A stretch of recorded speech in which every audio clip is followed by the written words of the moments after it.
And here we go. What's up, guys? Welcome back. We're getting ready to move into the action once again here on our third day of the Continental Finals. It is going to be quite an exciting day to see what all the teams are going to be bringing through. Of course, we have a few exciting changes coming through from these teams as well. Not only are they going to be stepping up into their third day of play right here on the International African Gaming Cup, brought to you in partnership with the Republic of Benin and Nice Cactus, who are joining forces to offer multi-territory gaming tournaments to esport players from all over the African continent. But we also have a few teams that have brought in a few changes along the way. Now, speaking of that, we are going to be hopping in to get a bit of an idea as to what exactly has changed, as we'll be showing you the updates. So, of course, to start it out, so we're going to be hopping straight on through, just to remind you of all the teams that we've got participating here today. Now, you might see a little bit of a change on the graphic there already, so I'm not going to mention what it is just yet. We'll keep the suspense up, at least for another little few seconds. But, of course, we know these teams are competing for their share there of the prize pool. That first team walking away with $3,500. And, of course, it trickles all the way down to that 11th to 16th place, where the teams are going to be walking away with $150 apiece. Of course, day 3 being right there in the middle. This could be marking our midway point of this tournament, at least for the Continental Finals. We can see we are, of course, going to be sticking to our usual kind of rotation with regards to the map, starting over on towards Erangel, heading over in towards Miramar, Sanhok, and then, of course, returning right back onto Erangel once again. Now, onto the changes that have come on through. Of course, looking at our overall rankings, we can see the players there from CRYPTICS. They are now known as 1 million, right? So they have changed their names. And of course, we'll show you the other change, which will be showcased on that second page. But of course, we can see the players there from 1 million sitting on 114 points after an absolutely glorious day just yesterday. And then, of course, also then sitting at the top of the page is the other team coming in with a bit of a name change as well. That, of course, will be the players there from the former 1 million, who are now rather known as the squad there from one round. So just bear with us today as we try to get and kind of wrap our heads around all these different changes that have come on through. But of course, speaking about those changes that we need to wrap our heads around. Well, see, I'm already starting here, Victor. Already the stuff that we need to kind of get a bit of a look at is going to be our flight paths. We can see it already starting us off there all the way over on towards that edge of Lipovka on the eastern side and making its way across towards that western region. So, I mean, yesterday already, Victor, we saw these teams stepping up with such a drastic kind of increase in the level of aggression they were bringing out onto the battlefield. So I'm curious to see what these teams are going to be bringing through in today's 4 matches. Yeah, yesterday was such an impressive day. I'm talking about all 4 games in total. Just the way every other team, besides the top 3, managing to get themselves up there as close as they can to in contention for that top 3 positions. I mean, that is what they are fighting for here in the final week of the IAGC. So we'll be rooting for them. Today is the day. It's the middle of the week, and it's a day where I do believe that a lot can happen. The changes has come through yesterday, but I believe it's going to get a little bit even more closer. But the question is, the guys from formerly known as CRYPTICS, now 1 million, can they hold on to that number 1 spot? Because, I mean, as we saw, Skyrockets rocketing all the way to 2nd place, climbing up the ladder in a total of, wow, what was that, like about 10 positions up? Yeah, I mean, that was quite a bit of a jump. Yes, quite a bit of a jump coming through there from Skyrockets. I mean, definitely looking to skyrocket themselves up that leaderboard, as we were kind of alluding to yesterday. And already we do see a few of those early game engagements already starting to make their way on towards the battlefield here, as we did have the players there from Greedy for Kills already getting right down into the action. So this time around, I mean, we also see the players there from G3 dropping into their usual position with the addition of Greedy for Kills, really staying true to the name, stepping up, looking to bring in a little bit of that hot drop action. Of course, we got the players here from Greedy for Kills now just looking to rotate a little bit further down on towards that southern side. Now, I do think this is, of course, as a result of that flight path coming through that we did see Greedy for Kills actually dropping down alongside the squad there from G3 Temper. But you know, looking at where that phase is kind of formed up, it does provide the teams with a bit of an opportunity to get themselves situated into a little bit more of a favorable starting position. Yeah. As you know, this phase is going to be allowing kind of a lot of movement, at least in these early few phases, for the teams to come through. Yeah, I mean, we can expect that exact type of gameplay coming from Greedy for Kills, making their way to fifth position from eighth yesterday or the previous game day. So, I don't know, a little bit more of a defensive gameplay, I would say. However, nevertheless, I would say continue with the action what they brought us yesterday. I mean, you saw all the fights, the engagements they found themselves in, coming out first in most of them, and that's exactly what they need to replicate again here in a game number 3 or day number 3. Yeah, yeah. Game number 3, day number 3. You know, whichever one you want to call it. We're gonna get into game 3 day 3, just in a little bit here, of course. But as we can see now, taking a quick little bit of a look at that map as well to see where the teams are and kind of what they are doing.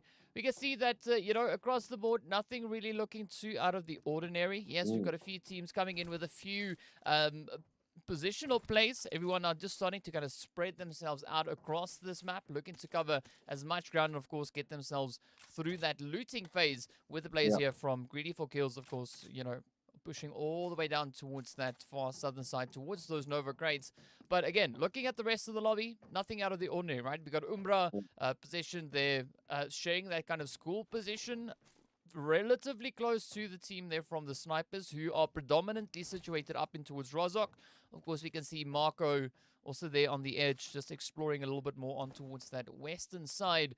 And, you know, up in towards Pachinki, we've got Darkness, we've got Lag there right on the very verge of that kind of potato heel position. We've got the players there from One More, also then holding on to a little bit of the shelter kind of position. But again, now this is where we're going to look to see what the players there, you know, with the new name changes, will be bringing on through. Of course, we know it is going to be 1 million and 1 round. So it should probably take us about 1 round to get accustomed to all these changes that have come through. But definitely expecting the same kind of consistency because, you know, a name change is just that. It's only a name change. Yeah. Yeah, indeed. Adi. So I think now we have a total of 3 ones in the team list here, DK. And yeah, it's going to be a little bit difficult to keep up to date with them, but I do believe the boys from CRYPTICS, or the ex-CRYPTICS, will be able to still keep hold of that first position for quite some time. It's not too far away though for the guys from Skyrockets, nevertheless. And I like what I'm seeing though with the splits coming through from the formations of every squad, as you can see there on the map. Everybody just making sure that they can get entire sections of wherever they find themselves to themselves. And luckily for majority of the teams, there is not many enemies nearby. So this first phase, it's going to be, looks like it will be comfortable for most of them. And and we'll see what that brings. But it looks like we might get something happening towards the farm area. We do have 2 teams forming up on each other. I believe that is a RILA Insider making their way in, a little bit of a 2-2 split there. And the 1-2 that's closest to farm looks like they might just be in trouble close by the boys from Lag. And also another team that we can't leave behind after yesterday's beautiful performance from the boys from Darkness over there just below Ruins also. Yeah, I mean, like this is not only is it the players there from RILA Insider that we saw moving in, it's Lag and the players coming through there from G3 Temper. So already a pretty contentious start for both the 2 teams. We can see position up ahead of Lag there. So you can see 1-9 keeping a very watchful eye here, looking to see if any of those third-party plays could potentially be developing up ahead. But I mean, now looking at what the players here from the side of G3 kind of have at their disposal, yes, they've got that compound, but they don't have that element of surprise anymore, right? Seeing now that the players from RILA Inside have actually decided to, you know, venture up in towards that position right alongside them. Of course, now speaking about the action, it is going to be the players here from Lag that have actually rotated up, situating themselves much closer towards RILA Inside already. Those first few hits coming through as A9Q sends out a beautiful nade, picking up that knock on towards Marley.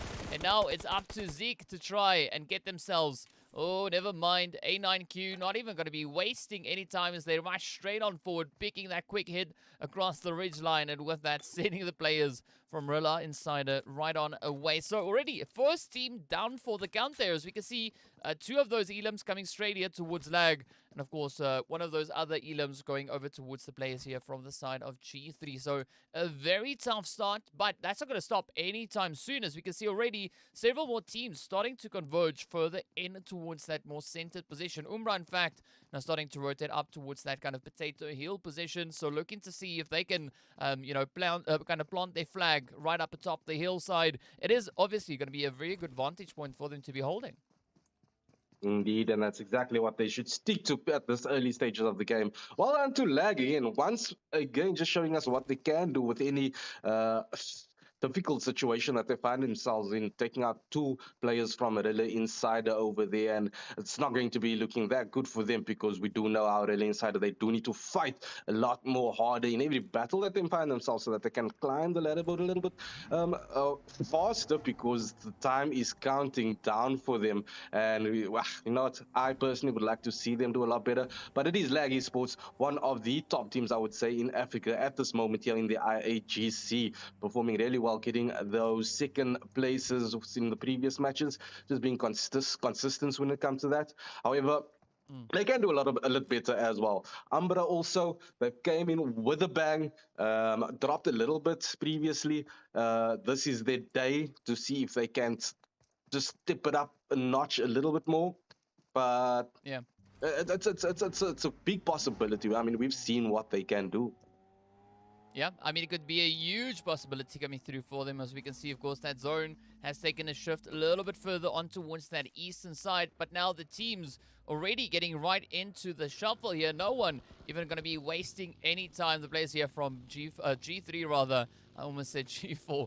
G3 finding themselves in a bit of a play with them where they're trying to push just out of reach of those shots coming through from the side of Lag, but they got to be cautious once they start pushing through with those rotations, because we know it's a little bit further up ahead.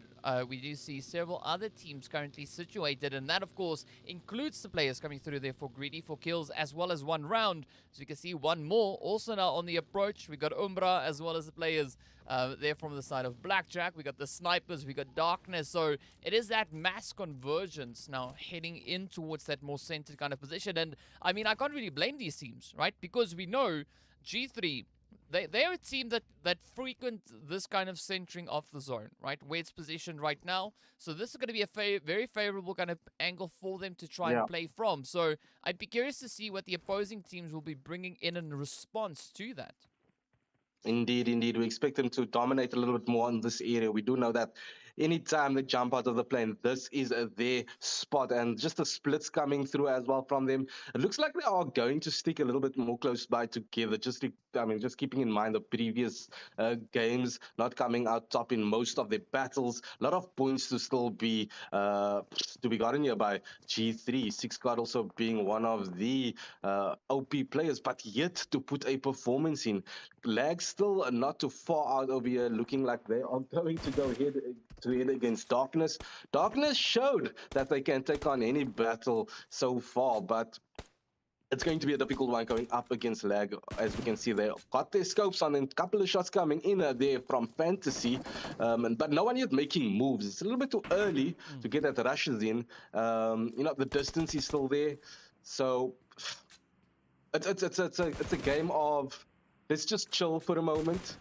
No reason to push. It's game number one. Let's get ourselves warmed up before we take anything on. But I mean, right now it looks like it is going to be Lag that stands a little bit of a better chance, because they do have two knocks or rather two confirmations already under the belt.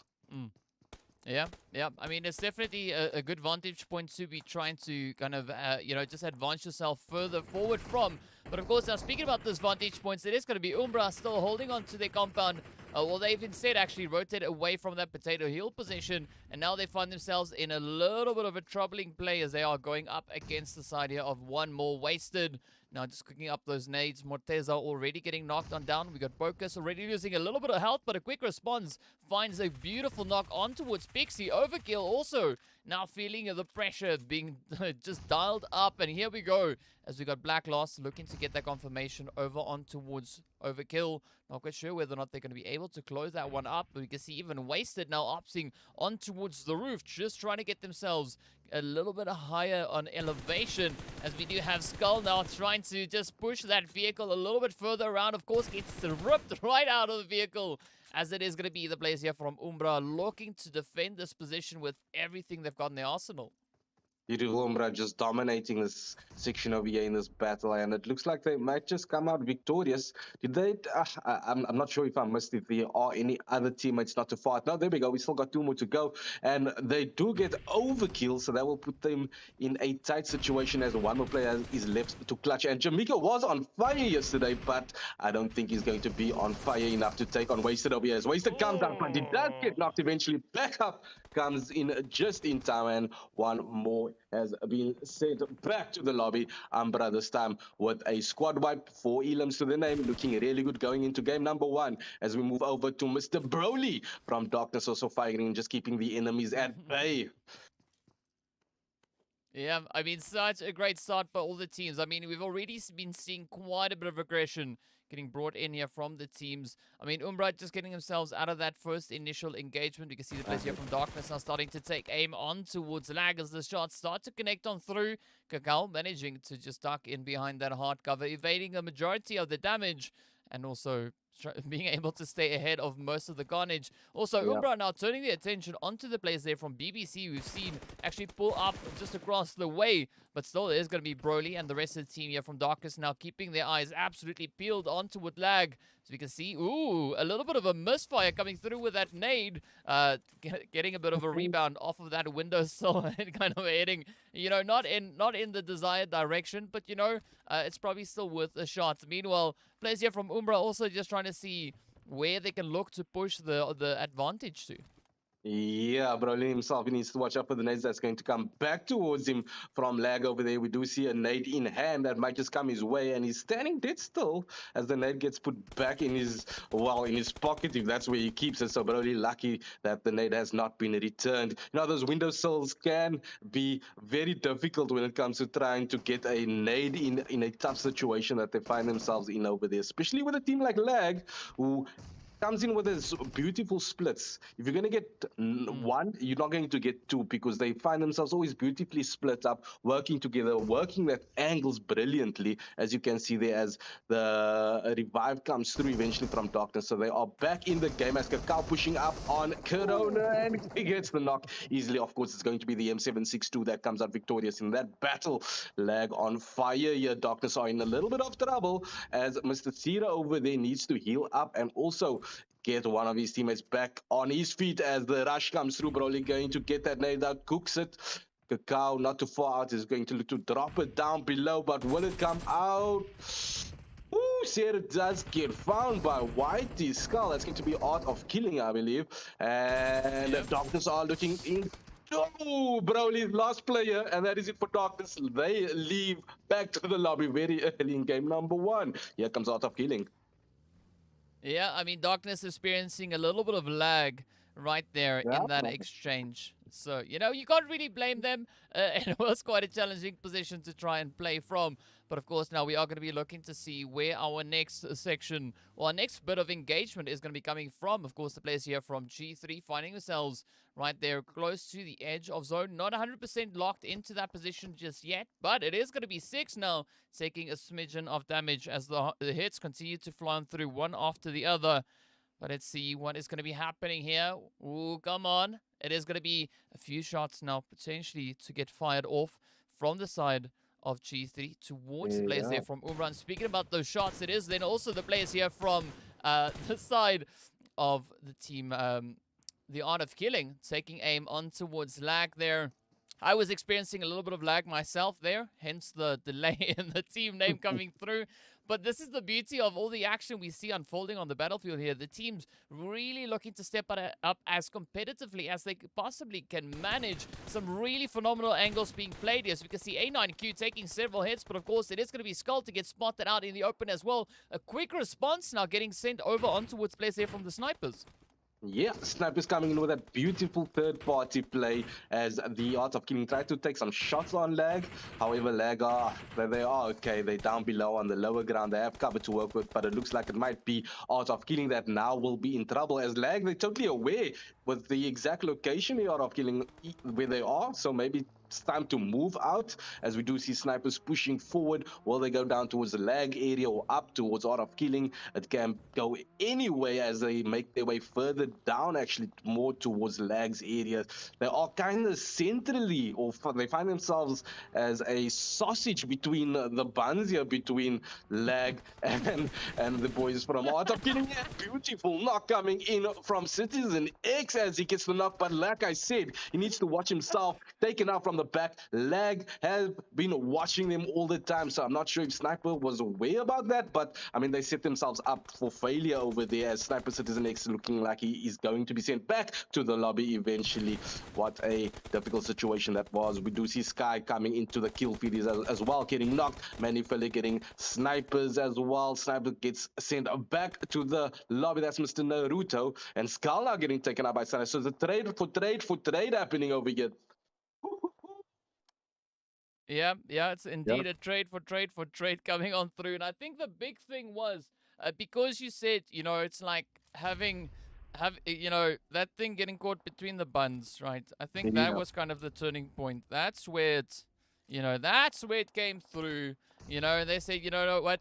Maybe we're not hot dogs, right? We're just gonna stay and try and play this one the best way we can. But I gotta say, big ups on that analogy. I mean, it's not often I get a good chuckle in, so thanks for that one.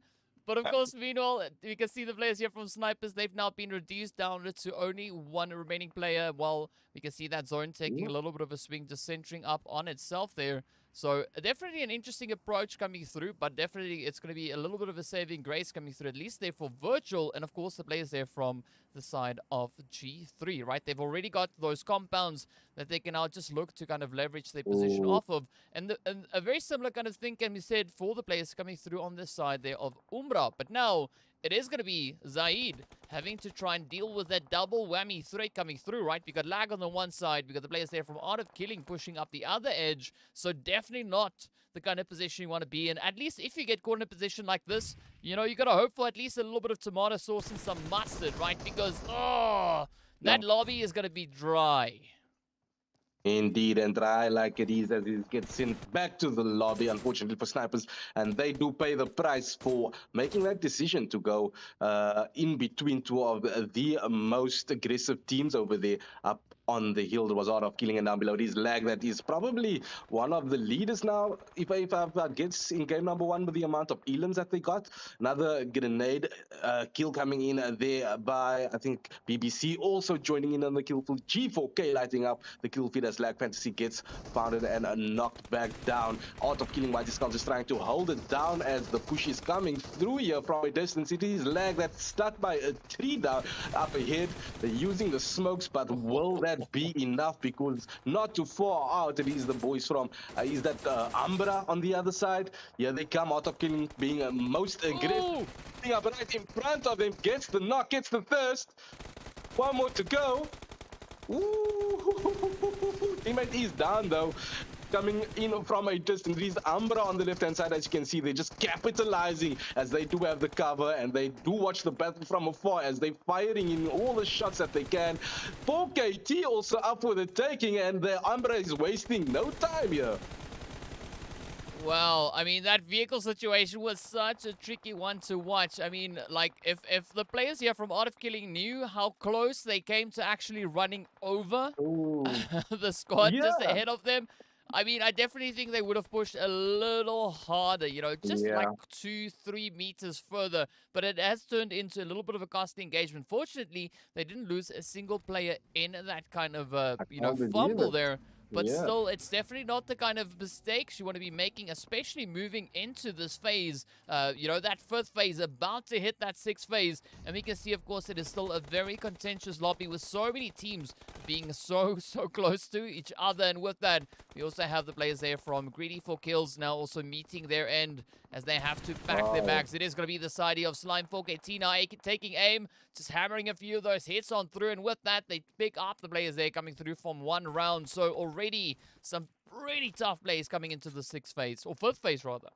Yeah, beautiful gameplay coming in by 4KT, and I'm loving what I'm seeing in the kill feed and just watching them as well. This is what I was expecting from them, just a comeback from yesterday's performance, and they are doing exactly that. Marshall also coming now into the kill feed, getting one of his knocks in as Maestre from Art of Killing gets found by Marshall, and that's it. Whitey Zilla gets sent back to the lobby as well as Manny Fella. And is that it for Art of Killing, Dika? Did I? Wow, Si, squad one. senor. Si, senor.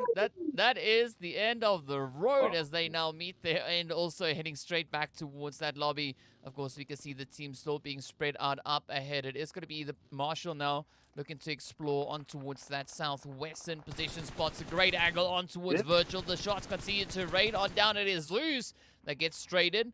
And confirmation not getting locked in just yet. But look at the players there from Slime also starting to move in. G3 now instead starting to retreat. Just falling back into safety of numbers there. But as we know, these beautiful off-angle plays could be super destructive to all these teams. And of course now, we do see Senke pushing right on forward. Up comes those hits. Quick little trade coming in. It's the first hit. Connects. With that, the knock comes up as well.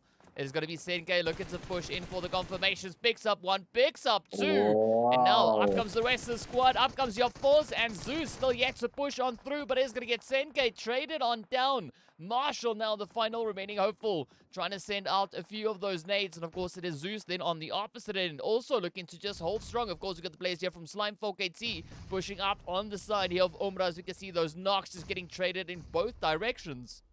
Wow, that was one of the most beautiful aggressive plays I've seen from 1 million, coming in there and getting a couple of elims to their name. Also brilliantly played by Zeus on the left-hand side, just taking his time, making sure he's staying low and trying to be the last survivor of this battle that's taking place down below over here. Let's see if he can get himself back into cover over here with all the crates over there. As 4KT also, not to mention, we can't disregard with what they are doing, just keeping themselves on the high ground, finding themselves in a place where they can't be fight at easily and just dominating from on top over here. Beautiful gameplay by them again. Yeah, and of course now in true PUBG fashion, true Erangel fashion, that zone takes a bit of a swing, moving into that beautiful no man's land in between all these teams. Umbra, they're getting right down on their knees, crawling their way on through, trying to scrub those bellies as they move further and further forward. The same can be said for the side here of Slime. Slime already sitting on 11 eliminations. Umbra sitting on 10. So both teams now sitting on those double digits. But of course, both these teams still need to not only go up against each other, they also still have to kind of keep in mind that there's a team position down on towards that southern side as the players there from Virtual Gaming now starts to remind the lobby here. But you can see those nades getting exchanged between both Umbra and Slime 4KT. Neither one wants to be the team to get spotted out. It is going to be Pronto now looking to take the advantage here, peeking over in towards that little shack. We can see the players there from Virtual being positioned up in towards. But this is now going to be down to that rush. Oh, Black Loss comes through with a beautiful connecting hit there.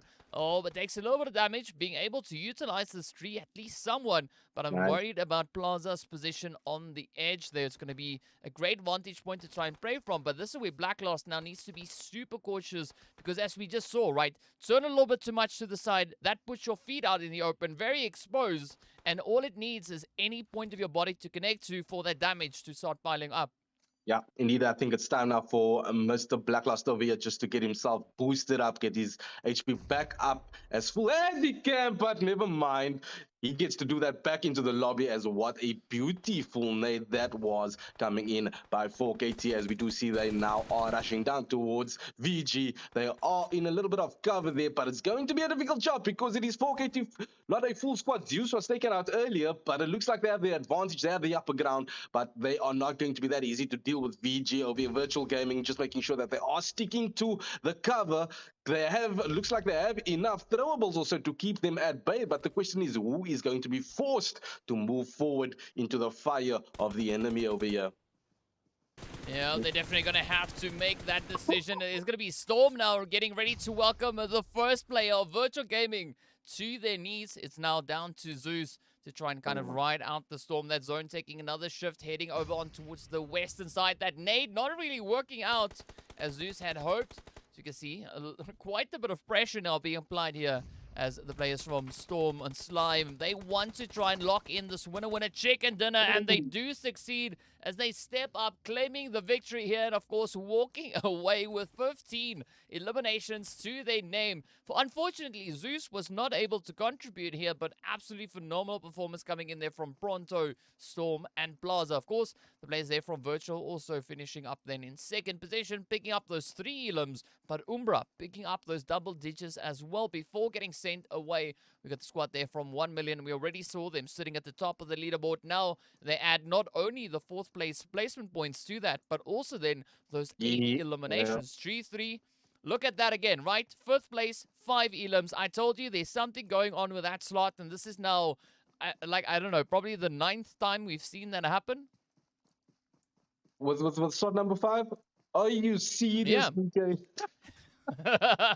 Yeah, fifth place, God. five elims coming through there once again. So great consistency from all the teams so far. They've been able to find themselves into that 5th position. Of course, we can see the players there from Art of Killing as well, picking up their 4 elims. We got the players there from 1 round coming into 7th place. And then, of course, as we trickle a little bit further on down, we can see this is where those elims start really getting quite scarce, right? Not a lot of those points being able to be acquired there. But, of course, our stars of the match are going to be none other than A9Q, our MVP for the match, picking up those 6 elims. And with that, of course, 1,073 damage being dealt. We got Focus there from the side of Umbra being our best companion. And then, of course, Storm from Slime 4KT landing the final blow to lock in that winner chicken dinner for their name. So, again, a very, very interesting performance coming through here from the teams. Now, of course, before we head back onto camera, I mean, just look at these numbers, right? The survival time there being absolutely insane for both Pokers and, of course, that of Storm as well. So some very, very satisfying performances coming through here from the teams. But, of course, now it is going to be time for us to look to see what the next match will bring, right? Because already a super aggressive start coming into today's matches. And we know, based on what we saw yesterday, it's only going to escalate from this point moving forward. So I don't know how far these teams are going to be looking to push that. But what a great start it is to the very first match here on day 3.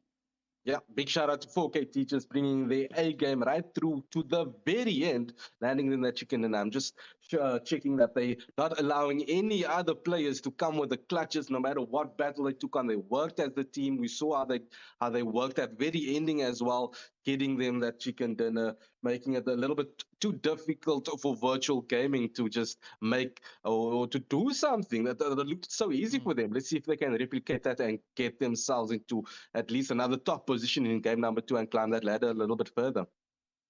Yeah, of course, speaking of which, we are going to be making our way into a quick break while we get our second match locked and loaded. After the break, we'll be coming back with those overall standings to see what the point situation is for these teams. So be sure to stay tuned. I'll see you guys right back after the break. Yeah.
What's up, guys? Welcome back. We're getting ready to move into our next match 2, day 3. Getting ready for some more action as we get, pumped up for a little bit of that Miramar action. But of course, we've already seen the teams going absolutely insane so far. And of course, speaking about how insane these teams have been going, we are going to be taking a quick look to see what the overall point situation is, where these teams find themselves, and of course, how much more work they need to put in to try and lock in those respective positions. Of course, we're going to be starting it out on towards our second page there. As we can see, the players there from one round still holding on to that ninth position, sitting now on 68 points with their winner chicken dinner. We got Slime also on a chicken on 65. Then, of course, RILA Insider also sitting on their own respective winner chicken dinner. But again, right, it is looking to be quite challenging as the teams are definitely starting to rake in those chickens.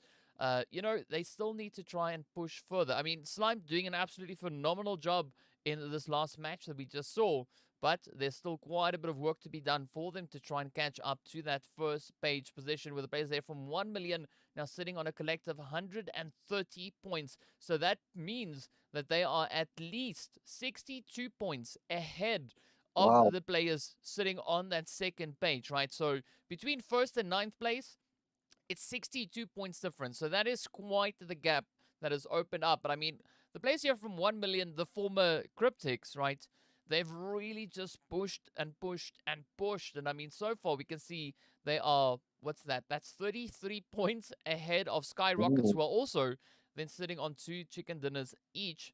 So it's a very, very contentious play. But of course, we still got to point out the players there from Umbra, right? Holding on to third place, sitting on a collective 88 points. They've already been able to find 49 placement points and 39 eliminations. So a lot of effort being put in there by them as well. And of course, the players here from Lag also then up in fifth position with 42 eliminations, tied with on 81 points alongside the players there from BBC. So a very, very tough performance so far coming through. Of course, we can see the players there from Virtual Gaming just 1 point behind, holding on to that sixth position. So I mean, if you want to talk about slots being contentious, this is kind of the epitome of that contention. Yeah, indeed. I mean, a surprise is coming through there with 4KT getting the chicken dinner. Like you said, virtual gaming just holding on. And I think that was due to themselves getting themselves in that second place. So well done to them as well as Umbra this time getting themselves in the third position in the previous game. So lots of surprises coming here through after game number 1. Yeah. Yeah, a lot of surprises, but of course, we are going to be expecting even more surprises to come through over on towards Miramar. But I'm curious to see what the teams are going to be bringing out onto the battlefield here, because we know we've seen so many teams step up, raking in those winner chicken dinners. So we can see on this first page, we got 4 teams sitting on chicken dinners, and then of course, if we take a quick look at that second page, it's going to be a very kind of similar situation coming through here with the teams as well. As we can see 3 teams on this side. So we've had 7 different teams stepping up so far, claiming those winner chicken dinners, right? I'm open to any other team stepping up for a bit of that chicken action as well. Yeah. Never going to shy away from any of the action. But of course, if we're being realistic, looking at what we've been seeing coming through and where these teams are situated on the leaderboard, I would expect a team like Umbra, Lag, Virtual Gaming, or even one more esports to be, up in the runnings for picking that winner chicken dinner. Not potentially,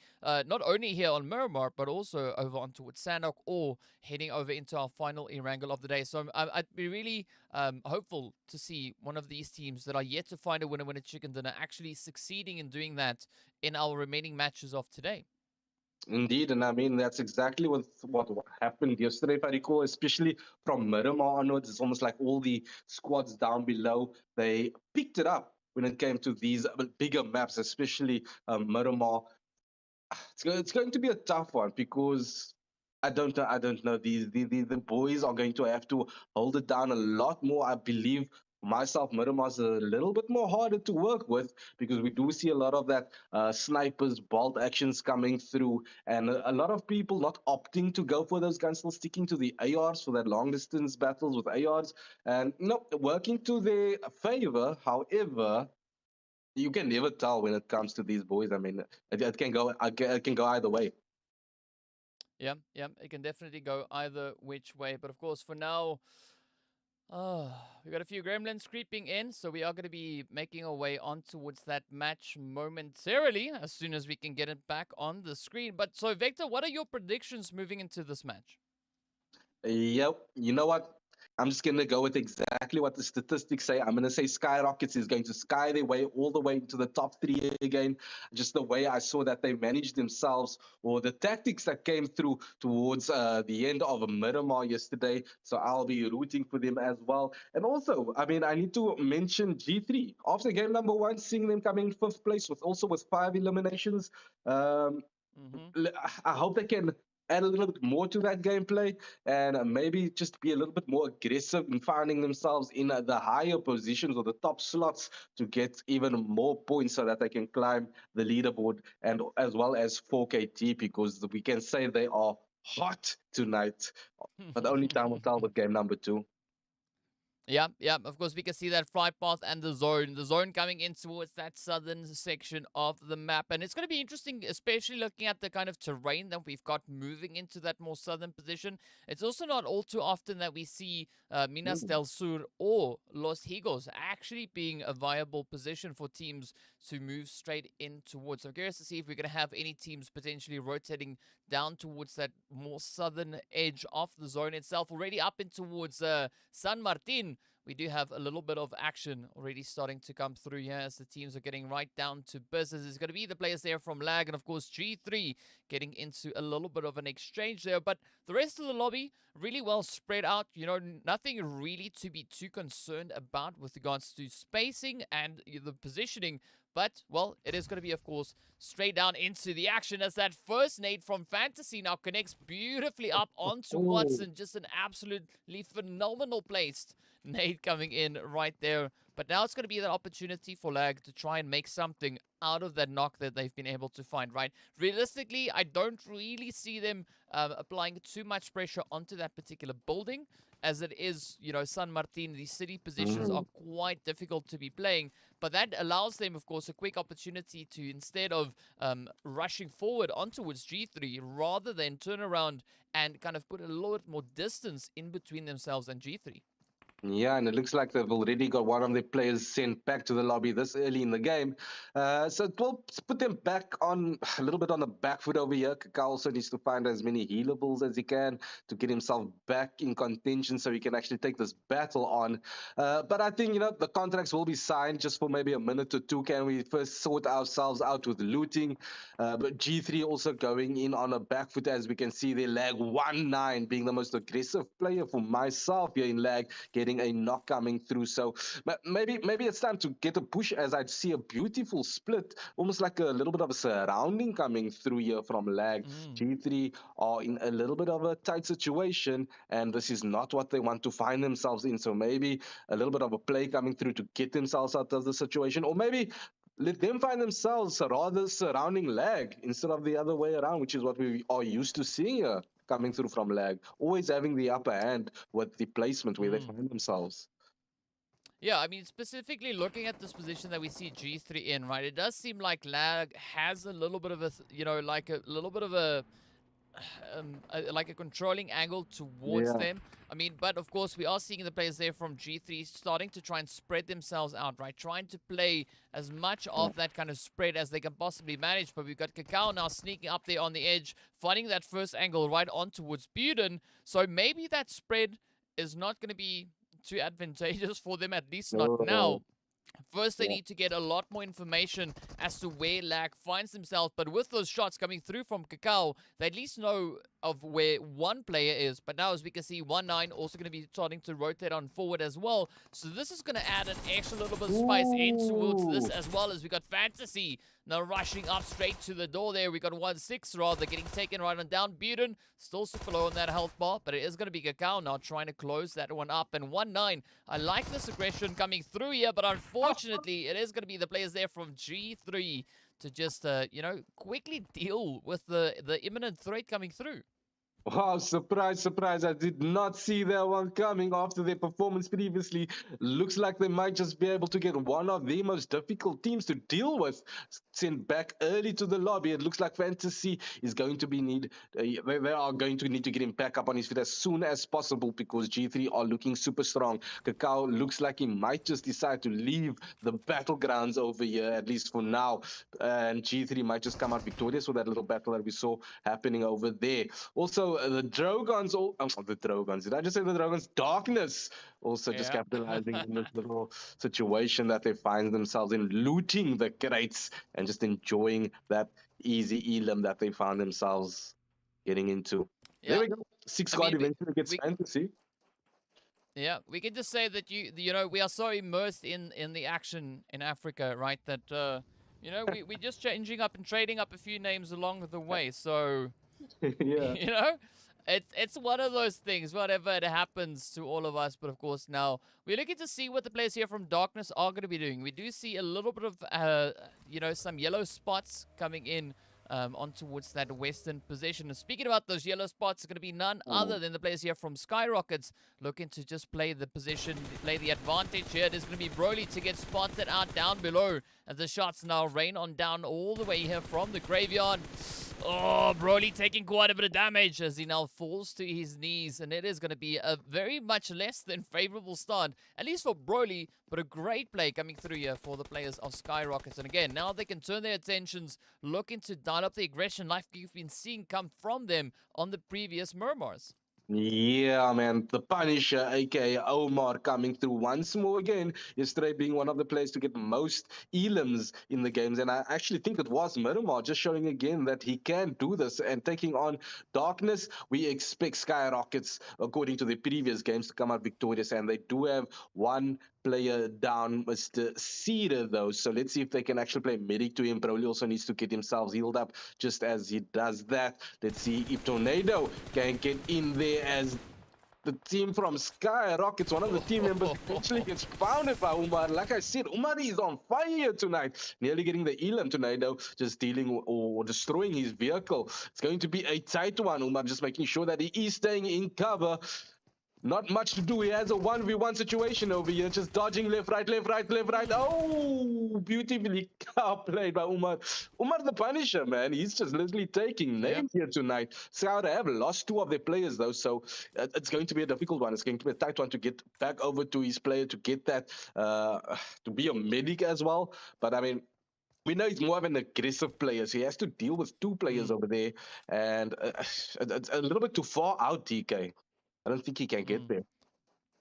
Well, I mean, you know, like looking at Omar, I mean, it feels like Omar came into this match saying, you know, it's time to kick ass and chew bubblegum, and I'm Yeah. all out of bubblegum, right? That's kind of the feel that I've got coming through here from Omar. But looking at the position coming through there from Darkness, yes, we got Tornado and Sarah positioned off in the distance, but they are also eager to get involved in these engagements. You can see both of them now just flying up, and this again opens up some great opportunities here for Omar just to drive the aggression home even more so. Yeah, here comes the push. They do know there's one more player left over for the Skyrockets. These Omar, he has the nade in hand. The molly gets chucked towards him, but he is covered, so that is okay. Becker eventually gets in back to the lobby. So it is a 2v1 over here as Omar is about to chuck his next nade. Already rotated out of his, well, exactly where he threw his nade over there. Omar still holding it down on top of the roof now. Is one of the enemies and eventually does get founded. So well done by Cedar, sending Skyrockets back to the lobby this early. Not expected. I mean, I said Skyrockets might come in the tops. Unfortunately, it is Darkness that sends down the Darkness onto my prediction. Yeah, of course, we got to try and shine a little bit of light on that. You know, who better to do that other than Bixie right here, along with the rest of the team from One More, are starting to move in the direction here of Blackjack. As we can see, we got Lelo Machine now just huddled up down in that little ball up ahead there.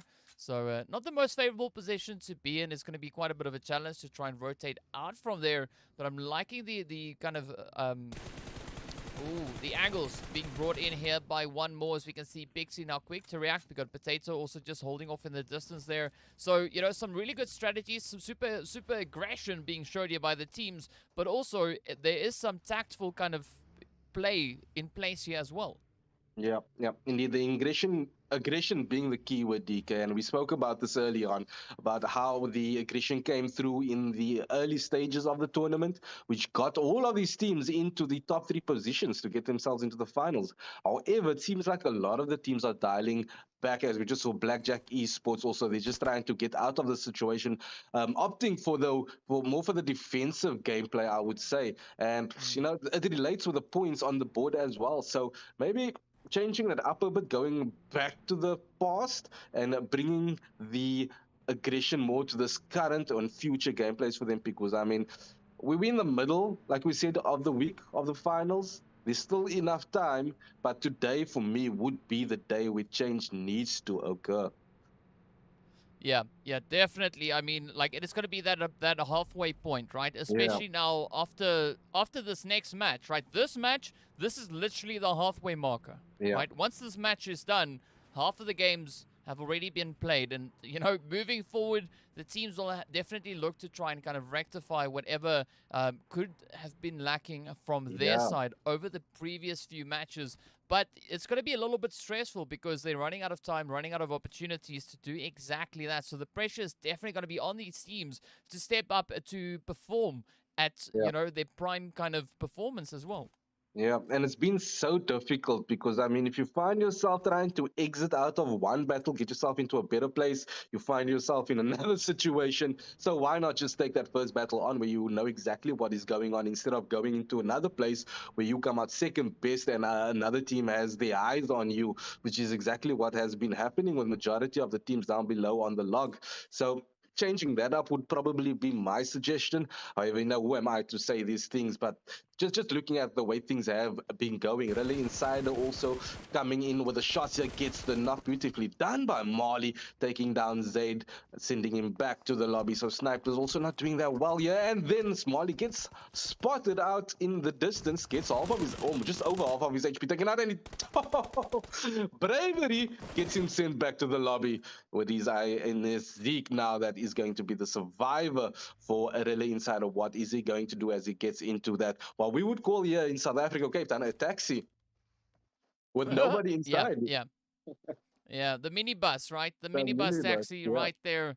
So, I mean, definitely it's something that you know, you can do so at your kind of own discretion, especially Yeah. on PUBG, because we know it's one of the fastest vehicles in PUBG, right? It moves at warp speed. It is Whoa. absolutely insane. Of course, we can see Yeah. that zone has taken a bit of a swing over onto the east as well, with a little bit of that convergence now starting to come through. As we got, you know, the aggression now getting ready to start boiling over once again, right there onto the side of the players from Umbra. But now it's going to be Zeke just looking to find a good rotational path back up in towards the zone, and a little bit of a change up in the dynamic coming through here, as Zeke is going to be the last hopeful, so definitely looking to play a lot more cautiously. But it is now onto the players from Umbra, who are starting to take aim as they can spot the players there from Greedy for Kills up ahead. We've got several other engagements also happening not too far away from where we were just a few moments ago there with Zeke. But now it is going to be the players here from Umbra looking to kind of just keep up the pressure here in their own region,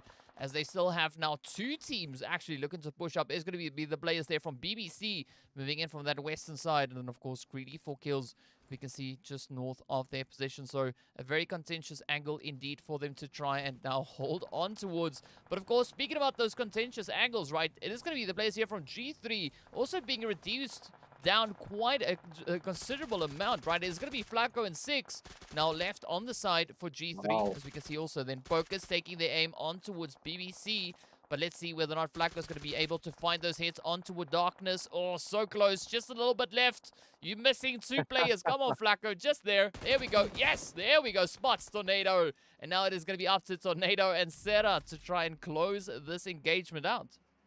Yeah, they were there for the taking. However, they do have some good cover over there, the boys from Darkness. But Flacco will be waiting outside the blue zone as they need to make their move. They have a vehicle up ahead, but that is probably going to be the bait that Flacco is going to be hoping that they are going for. Also has the perfect weapon of choice when it comes to trying to get two players out. The M249, lots of ammo to work with as he does eventually see a body pop out of the smoke over there, but falls back in as fast as he can. One of his teammates has been taken down over there from Darkness, so I'm surprised Flacco doesn't have any throwables, or if he has not chucked one as yet, because that would be it for Darkness. Six God looking to get a better angle and capitalize on that, and that's it. Sends them back to the lobby. Beautiful this time, coming through from G3. Lovely stuff, lovely stuff. Yeah, lovely indeed. I mean, such a big brain play coming through there from Six. And, you know, we still see quite a few players actually being positioned on the outside of the playable area. I mean, we can see a few of those knocks now coming through. We got Six getting taken down by that blue zone. It's now up to Flacco to try and kind of ride that storm on through. And, of course, just a little bit further north of the players here from G3, we also then have the players there from the side of the snipers also looking to push on through. Of course, Umbra on the screen now are going to be just mounting their assault on the players here of one more. Let's see whether or not they'll be able to get it in. Those nades getting sent back and forth. Beautiful trade-off going in between both teams. But look at that. It is going to be Black Lost and Wasted to both now get traded up. It is now also Umbra on that far off angle, looking to bring in a little bit of that supportive play as well. Finds a bit of an angle, but nothing enough to lock in those hits just yet. It is now, however, up to Focus right here on the front line to try and kind of decide, are they going to look to tend to their teammates or, well, try and evade the flames that we have coming through as the mollies continue to fly across. And with that, Focus taking a considerable chunk of health.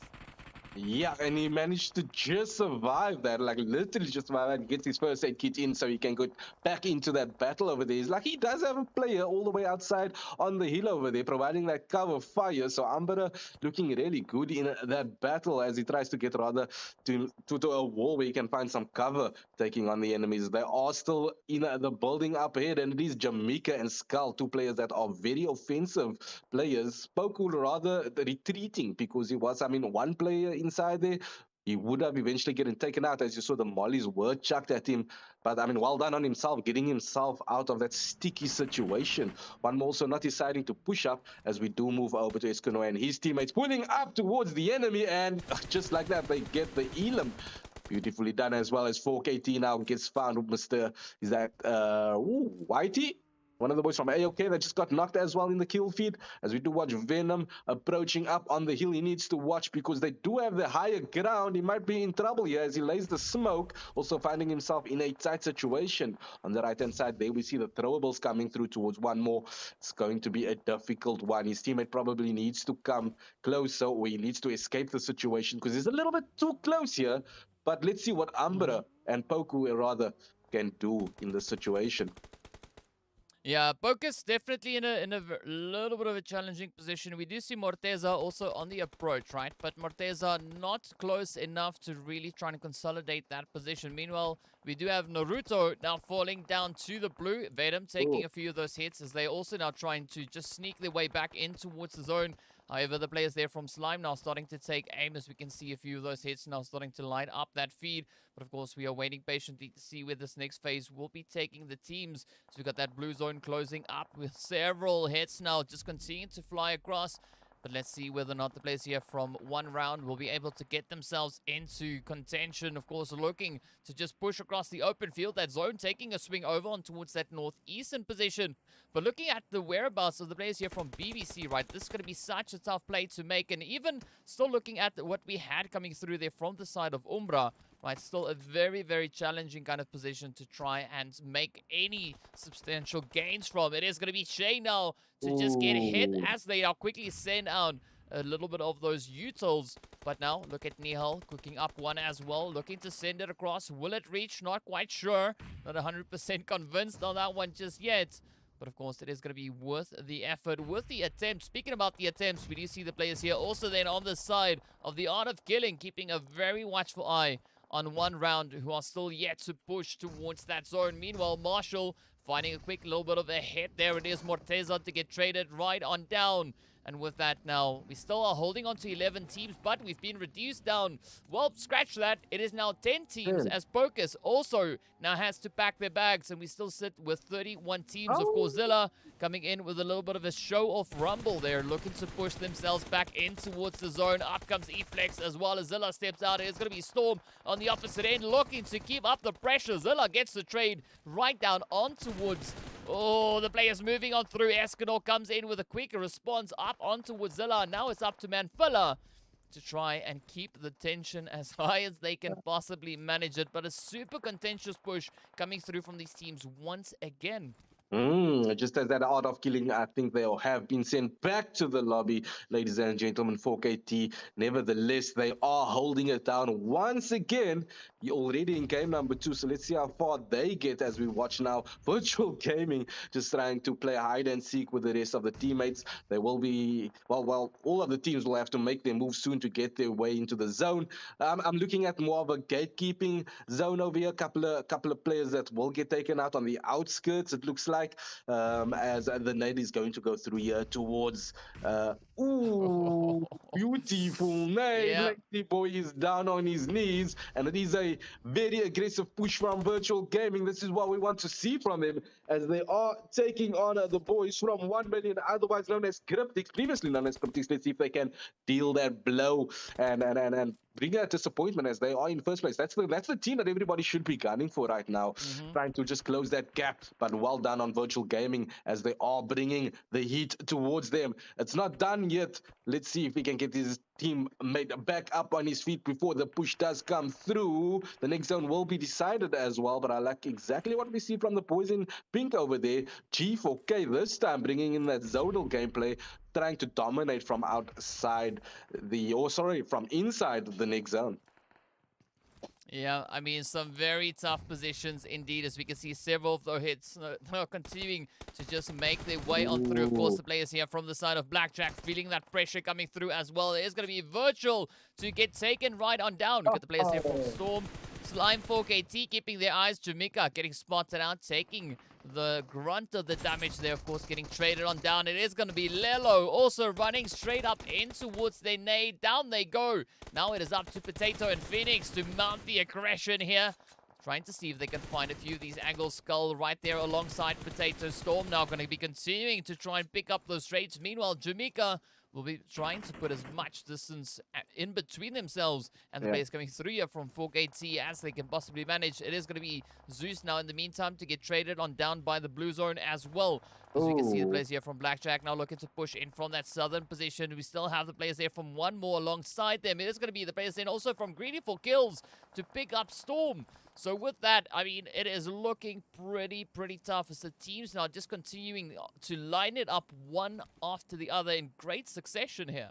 Yeah, nice play coming in from Blackjack Esports. I'm just looking at the difference as well, DK. The guys going through the compounds, that's the CQC battles where they find themselves in. It looks like that's where most of the elims are coming through. So hats off to the guys that's deciding to go for the heals. Looks like that is the better place to be right now, because they are surviving. They have the opportunity to fire in their shots from a distance, stay down below on the ridgeline, third-party peak, just as Zeke gets taken out. Exactly what we're talking about there. Higher ground gets the kill. That is, I think that was G4K, just dominating still from the zone, or the next zone already. There we go. Another knock coming through. G4K Weiss on fire. Blackjack Esports looking like they are in that much trouble. Potato gets down. Jamaica from one more. Skull gets Phoenix. I don't know how many more is left over from Blackjack Esports, but they are in so much trouble, as Carry also gets found out by Nemo. I mean, that higher ground right now is serving G4K well, very well, very well. Yeah, indeed it is. And with that, we see Kratos there from BBC then also meeting at the end of the rope, as they also then get taken right on down. But this is where things are going to get super challenging once again, right? We can see the players here from Blackjack Potato, the final hopeful, trying to push in from that southern edge. Of course, we still have Skull also right there alongside them. Ooh. So at any point in time, we're going to be seeing both these players exchange a few of those hits. It is going to be none other than Skull to step up to find the Oh. hit to drive it home. And with that now, the other Skull coming through from the side of Art of Killing, also now having to kind of pack up their bags and head towards the lobby. It's also then up to the one more Skull, the last Skull in the game here, Mm. going up against the entirety of Greedy for kills. Up comes those nades. Looking to see if they can reach across. It is going to be wise to send them off. Raouf now starting to rotate up the edge. And with that, they seal in that winner chicken. Then it's an absolutely phenomenal push coming through there from Greedy for kills. As they're definitely not only greedy for kills, they are greedy for points as well. Having an absolutely phenomenal run, picking up those 8 eliminations. The players here from one more finishing up into its second place, coming in with 7 elims. And then, of course, the players there from Art of Killing taking third position with 2 eliminations. Blackjack finishing in fourth, picking up only 1 elimination. And, of course, it is going to be the players from 1 million to change up the pattern that we've been seeing across the board. Getting fifth position, but this time picking up 6 eliminations. So a great way to kind of break the mold. So we'd love to see even more of that coming through. The players there from BBC, of course, finishing up in 6th place. RILA and Cider right there hard on their heels, taking that 7th position. Now, as we look a little bit further on down, we can see the players there from one round taking that 10th place, coming in with those 6 elims. And, of course, also then the players there from G3 managing to find at least 5 eliminations before getting sent away. And the very similar thing can be said, of course, the players here from Darkness. They've closed up into 14th position, but they walked away with 6 eliminations to their name. So an absolutely phenomenal play coming through there from Darkness. And, of course, having a quick look at our stars of the match, it is going to be Raouf to get our MVP award, landing 589 damage alongside the final head to close up that winner chicken dinner. And of course, it'll be none other than 6 God coming through from the side there of G3 to be our best companion. And again, I mean, Vector, looking at the damage these teams have been dealing here, I mean, it's been such an insane play. And before we get back into the camera here, once again, I mean, we see some really great distances being traveled, but yes, looking at Raouf's damage that they've been able to deal, it's not the craziest amount, but the conversion rate between the amount of eliminations they've been able to find and comparing that to the amount of damage they were able to deal, I mean, that's only 89 damage that was not able to be converted into any additional eliminations. I know that's a tough pill to swallow, DK. You know, you're coming in there with all the shots, all the knocks coming through, but just unfortunately unable to get the eliminations to get you up on that leaderboard. Because at the end of the day, we all know that is what counts, the eliminations. And I mean, it's going to be Miramar, and it's kind of expected when it comes to third, even fourth party battles coming in, as we saw over there, and that just set them on the back foot, unfortunately. However, big ups once again to G4K that proved us wrong, if we want to talk about that, managing to find themselves just going for that zonal gameplay, making sure that they have the upper hand with every battle that they found themselves in. I mean, we hardly saw any shots coming their way there in Miramar, so Yeah. phenomenal gameplay by them. Yeah, I mean, really just capitalizing on that high ground position they were able to hold, especially moving into these later few phases. And Beautiful. I mean, it turned out quite favorably for them. And that's kind of a pattern we've been seeing emerging on Miramar, right? Teams holding onto the high ground positions, really looking to just ride that storm as far as they can. And well, so far, a few teams have been finding some really good success with that strategy. But of course, that also then means, you know, after the desert comes a little bit of the jungle. So next up, we are going to be heading over in towards Sanhok to see what the teams will be bringing through with a little bit of that CQC action. So be sure to stay tuned. We'll be back right after the break with our overall rankings, as well as some crazy action down in the jungle. Fighting. Let's go.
And here we go.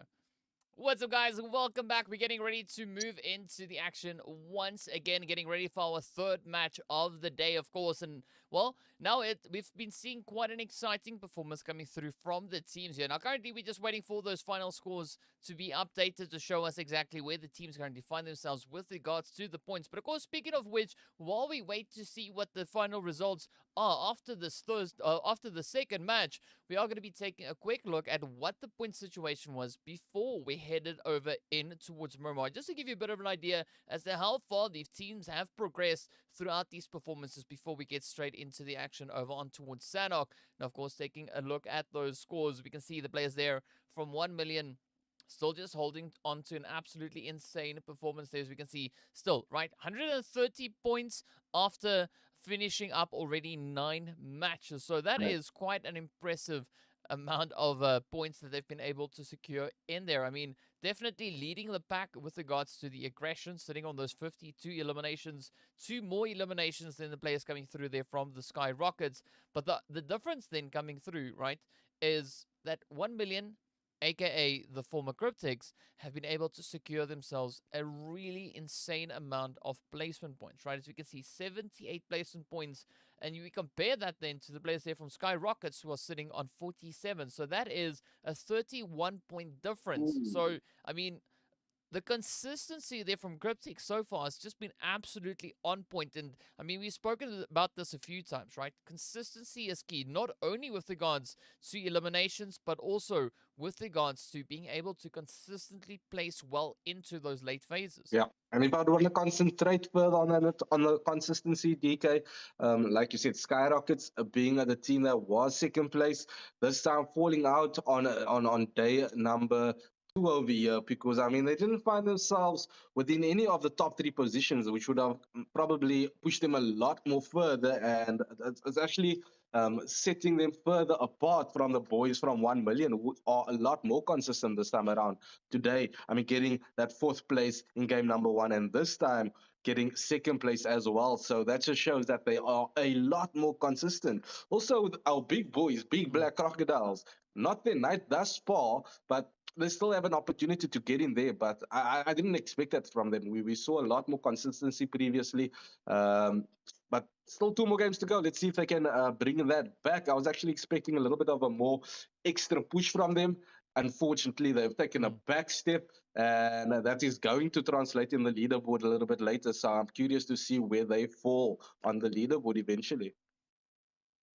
Yeah, of course, we're going to be hopping onto that first page now. The updated scores, we can see that second page now currently being displayed on the screen. So we do have the updated scores out, as everyone can see them on the screen. But of course, now taking a quick little look over on towards our first page, right? We can see this is where the players here from 1 million still holding on, right? Bringing in those 12 points in the past match, just pushing up that lead even further. So, and of course, Skyrockets 1 point away from breaking into the century, sitting on 99 points. And then, of course, Greedy for kills, also making up for, for the gaps that we've been seeing so far. And instead now pushing themselves up there as well. So all 3 of our top teams, or our top 3 teams rather, wow, proper English please, already sitting on 2 eliminations each. So Greedy for kills, they jumped up from 75 points up onto 98 points. Right. So very contentious push coming through here from them, as we did know, of course, they finished quite strongly. But that also then means that it is going to be time for us to get into a little bit of that Miramar, not Miramar, Sanhok action, right? We were already on Miramar. Of course, taking a quick look there at the flight path, we can see it starting all the way down towards that southern position, right in between Nakam and Sami, and of course heading right across over on towards the north, ending just east of Hatin. But flight path, Sanhok, not too important. What we're instead going to be looking at is what that first initial zone will be doing and how much work these teams will need to do to get themselves situated coming through into that first phase. Yeah, lots of work is going to be put in here by every squad. It will be very interesting to see, as we can see majority of the teams deciding to go more eastern, as that's more where we find more of the land. And I don't know. Are they going to be the boys from the bottom of the log, the boys from the top? It can go either way. Also, who is going to be going for those hot drops to try and get some of that elims? However, we do know top three is probably going to be a lot more important because if you get yourself in the top three, the elims just comes as easily as getting into the top three. So long gameplay. We see a couple of splits coming in there Mm. at the bottom down south from the boys from Skyrockets. Not too far out at the ruins, we have the boys from Greedy for Kills. Up ahead on top of them, we have 4KT taking the entire Camp Alpha Island also to themselves. G3 also nice split coming from them. However, it is Sanhok. You don't want to find yourself too much in a split because it's very close quarter battles when it comes to this map. Mm. At least for the very first beginning or the very first stage of this game. Yeah, yeah. I mean, usually the very first is normally the beginning, right? But yes, I have to agree. I mean, it is going to be essential for these teams to get themselves situated. We already see a little bit of that potential development up on towards that kind of quarry region as the teams are continuing to try and move in and get themselves situated, looking to see if they can find any potential place to be making here. But of course, we can see those trades coming through as the players there from one more are now feeling the hurt, feeling the pain, the pressure just Mm. getting applied down on towards them. And that, of course, is going to be at the hand of the players there from Blackjack, who we'll see actually losing one of their first players, right? Phoenix, Oh, yeah, is going to be down for the count as we now look onto the rest of the squad. One more going to be looking to potentially find even more eliminations, but up goes those first few hits as Pixie gets traded down as well. And this is going to be the opportunity now for the players here from Blackjack to mount a little bit of a retaliation. But again, one more, they need to be cautious because we see Umbra holding up right here alongside them as well. Morteza now just popping a few of those hits over in towards overkill. So definitely a very challenging kind of decision that yeah. overkill especially now has to make, seeing that there's only 3 players left. We still have Skull and Jamaica, but they are positioned all the way down towards Quarry. Yeah, good choice coming in here from Overkill, seeing that he has absolutely no.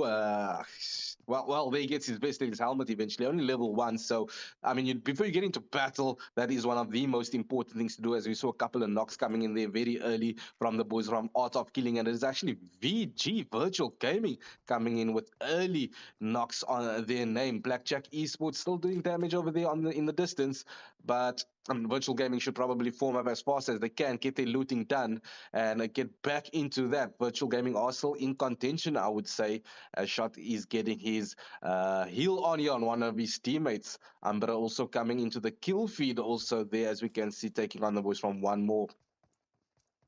Yep, they're going to be looking to pile it up, one after the other. We just see the players there from Yeah. Art of Killing positioned up ahead as well. And now Skull as well as Jamaica will be the final 2 remaining hopefuls for the side here of one more. So a very bumpy start indeed coming through for the players here of one more. Not Yeah. not what we would have kind of hoped to see come in from Mm. them, but we got to take what they're dealt, and that's kind of the situation they have to try and work with now. But of course, we are going to be taking a quick little look at that zone as well, just to get a bit of an idea as to where these teams currently find themselves situated. Still, at least for the time being, a decent spread coming in across the board. We can see the players there from Blackjack slightly starting to move themselves closer in towards that bootcamp direction. G3, of course, holding up on towards that bootcamp hill position. And of course, as we can see in front of Skull, is going to be the players there from Darkness now, also just looking to rotate up onto the hillside.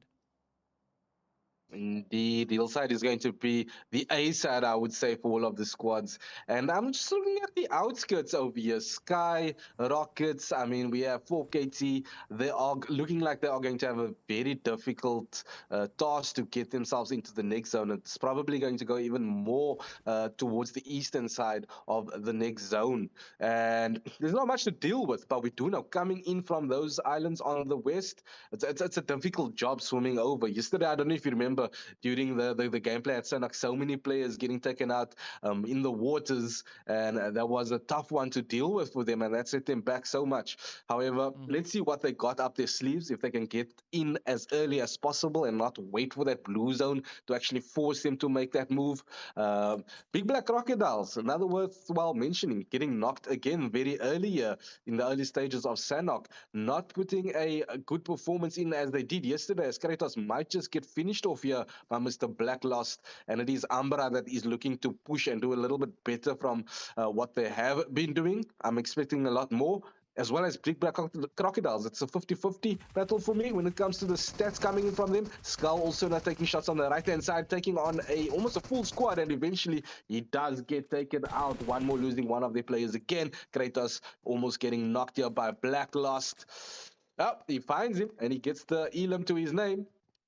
Yeah, Morteza getting traded down. So Umbra down by one player already. And I mean, Ooh, looking at the spread coming through from BBC, right? They've definitely gone for a little bit more of a spread out approach here. As we yeah. can see, we got Shane off in the distance over towards the eastern side. The rest of BBC, meanwhile, are going to be situated down in towards this bun position over towards the western edge. So it is going to be a little bit of a difficult play, especially now for Black Lost being kind of in the spot that he's at and looking at where the teammates are. We got Pocus and Wasted positioned all the way up towards Camp Bravo. So definitely going to be expecting Black Lost here to take it a little bit more cautiously, seeing that they don't have any reinforcements, at least not for now. Yeah. He needs to be very careful as he's approaching one of the boys here from the big black crocodiles, because I mean the communications are surely coming through. They are behind him, and Black Lost finds himself in the open field over here, so not much cover to work with. So I can expect Black Lost to get taken out. Maybe if he can actually act up fast before the big black crocodiles start with their communication and get his teammates in as fast as they can. But unfortunately, they lost Morteza, one of their most aggressive players. So let's see what they can actually pull off. Here we go. We got the boys from Darkness, full squad, and up ahead it will be. They'll be going up against RILA Insider. Also yet to put up a performance here on game number 3, as well as the previous games, not getting themselves in contention with any of the top positions. So let's keep our fingers crossed for them if they can do a little bit better here on Sanhok. Yeah, well, only time will tell, right? All will be revealed momentarily. It is going to be the players here from Darkness now, just looking to get themselves a little bit better situated, at least now, just trying to cover as many of these angles as they can down on towards the squad there from RILA Inside. As we can see, Broly now getting ready to push a little bit further up. It is going to be Neil to trade themselves off as Pocus now reaches across and finds a little bit of that damage, of course, getting that confirmation locked in as well. So it is going to be a nice bit of aggression being shown there on the side of Umbra. I mean, Broly also now just limbering up, as we can see, getting themselves ready for what could be a potentially challenging engagement. But of course, we're going to be hopping straight back on towards Umbra as Pocus now steps up against Rolex. The shots getting fired back and forth. It is going to be Pocus to get traded on down and Wasted now, the final remaining hopeful for the side here of Umbra. Yeah, BBC just sticking to the basics over there. Waits for him to fire his weapon. As he takes his weapon out, he gets traded on and gets sent down on his knees. As you can see, another elimination coming through from Wasted. He's going to use him as bait instead, as he focuses his attention in on the enemy up ahead here. Round around the rock they go, and Wasted gets founded from behind. What a game play coming through there from the big black crocodiles, being a Rolex in specific, just holding it down for them, as Nihal and Kratos has already been sent back to the lobby very early. So it's going to be a little bit of a tough one for them going forward or going through to the next rounds.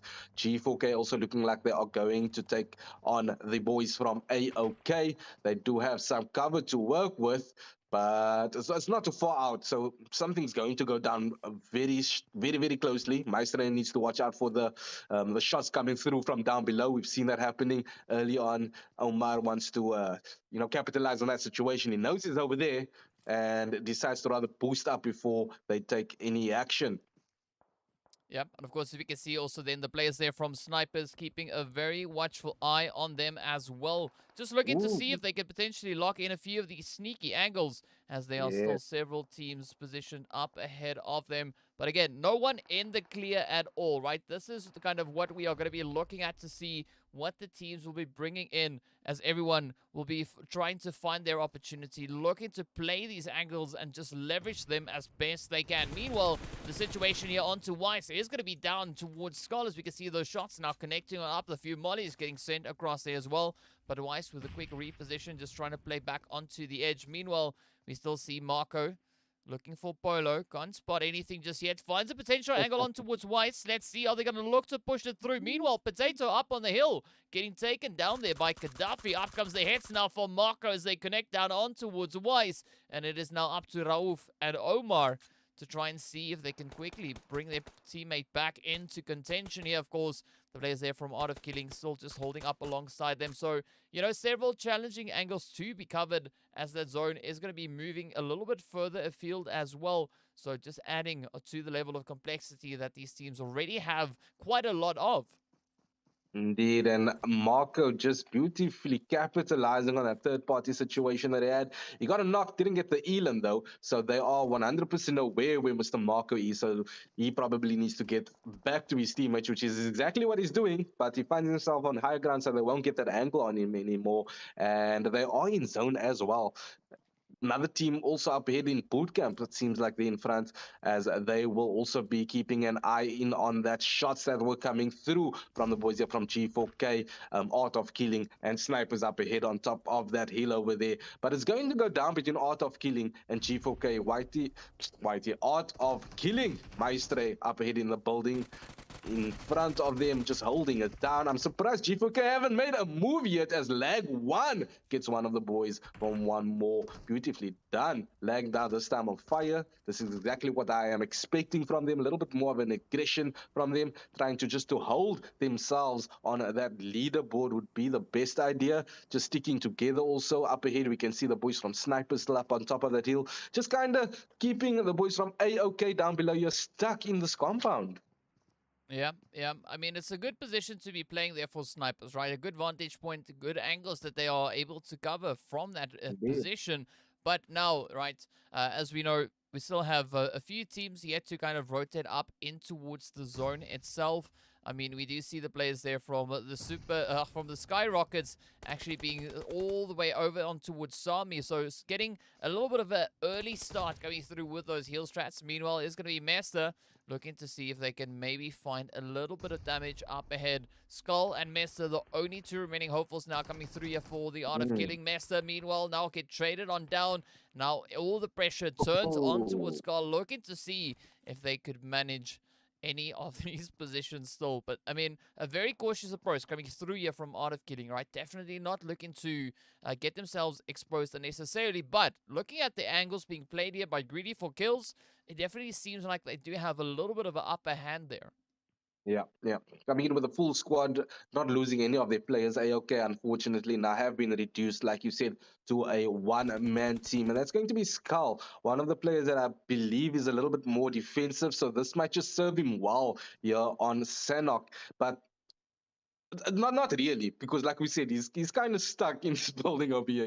He has snipers up here, still waiting for anybody to pop their head out to try to escape from this compound. And it's going to be either Mr. Skull over here or the boys from who was that down below there that just literally took him out. DK, just give me that name again. G4K. G4K, greedy for kills, and they've been greedy for kills throughout all three games thus far. Yeah, they have been. I mean, they've really been stepping up with their performances. They've been able to move themselves up in towards that third position. So a very contentious performance indeed coming through from them. But of course, we can see we still got a few teams that are still trying to kind of make their play towards the zone. We got the players there from Skyrockets still out in the blue south of the quarry position, and that zone now taking a bit of a swing, heading back up in towards that northwestern side. So this is going to come, or rather allow for a lot more of those rotations to now start coming on through, especially for the teams positioned down on towards that more southern angle. Is also then the players there from RILA Insider having a little bit of a bumpy ride as they try to now push themselves in towards that zone, looking to see if they can set up a good anchor point or at least a good position to try and play from. But looking at Marley's approach, we can see G4K and the players there from Art of Killing also just off in the distance. And of course, we got Virtual Gaming also then positioned up in smack dab center zone. So very favorable position indeed for them to be holding. But speaking about favorable, right, it is going to be now Skull looking to apply so much pressure onto the players here from Greedy for kills. Super low on that health ball, but up comes the rush. Oh, gets the next one. Skull managing to hold on with almost no health and still going up against Omar, the final hopeful, now coming through there for the side of greedy for kills. But I mean, Skull just playing such a phenomenal show of aggression here. It has been absolutely amazing to see, but curious to see what Omar is going to be bringing on through and whether or not Skull or Omar will be the one to succeed in this engagement for this kind of intersection. Yeah, DK, I'm sitting here with my mouth wide open, just seeing, I mean, being able to witness that beautiful catch coming through there by Skull from Art of Killing. And G4K will not be happy with themselves as they were, or they had the upper hand, and unfortunately just couldn't work together to get Skull. Skull just clutching it to perfection, if I may add, and that will do well for Art of Killing this time around. I mean, they got themselves in third position in the game, or the previous game. Nice knock coming through here from 4KT. Another squad, if I may add, that has been doing brilliant here tonight. And let's see if he can, just making sure that he can use this rock to his advantage, coming out with the nades, the mollies coming through now by Buden as well. He's got one knock up ahead, going up against 4KT. It's going to be G3 versus 4KT. Two teams that are literally fighting for that second half of the leaderboard. Let's see what they can do. Who will be the team here in Sanhok to actually take the other one out? G3 doing really well, by the way. Yeah. If you want to talk about it being pretty tough, right, this is exactly what we see unfolding on the battlefield. It is going to be, of course, the players there from G3 just holding up on towards that more southern side. Skull, on the other hand, right, still going to be taking up that position in the compound. Not going to be looking to rotate out, at least not for now. Meanwhile, the rest of the team from the side there of G3 are going to be feeling the pressure now coming on through. We can see Flacco now just holding up as we do have Lack pushing in, coming in execution style, just closing up that angle. Of course, now the shots raining back down in response coming through there from Watson and Buden. But unfortunately, Buden and Watson not having the most favorable position to try and play it off of. Of course, that zone taking yet another bit of a swing. It is going to be Buden to get traded right on down. Watson now left to kind of fend for themselves here as the shots could potentially line up once again. Of course, the players there from 1 million now turning their attention on towards the squad there from Skyrockets as the action and the aggression now will get taken up to 11. Meanwhile, the players from Storm also trying to make a bit of a play, as we can see in the feed. A few of those eliminations now starting to trickle their way on forward. But of course, we can see Storm and the rest of the players here from Slime also trying to see what they can make happen from the southern position. So a lot of contentious angles definitely being available down in towards the south, but no one really being able to drive it all the way down. It is, however, Buden that will get knocked on down, and it is going to get rushed. Now Watson, the final hopeful left for the side of G3, but it's going to be Lag to close it up and pick up the squad wipe.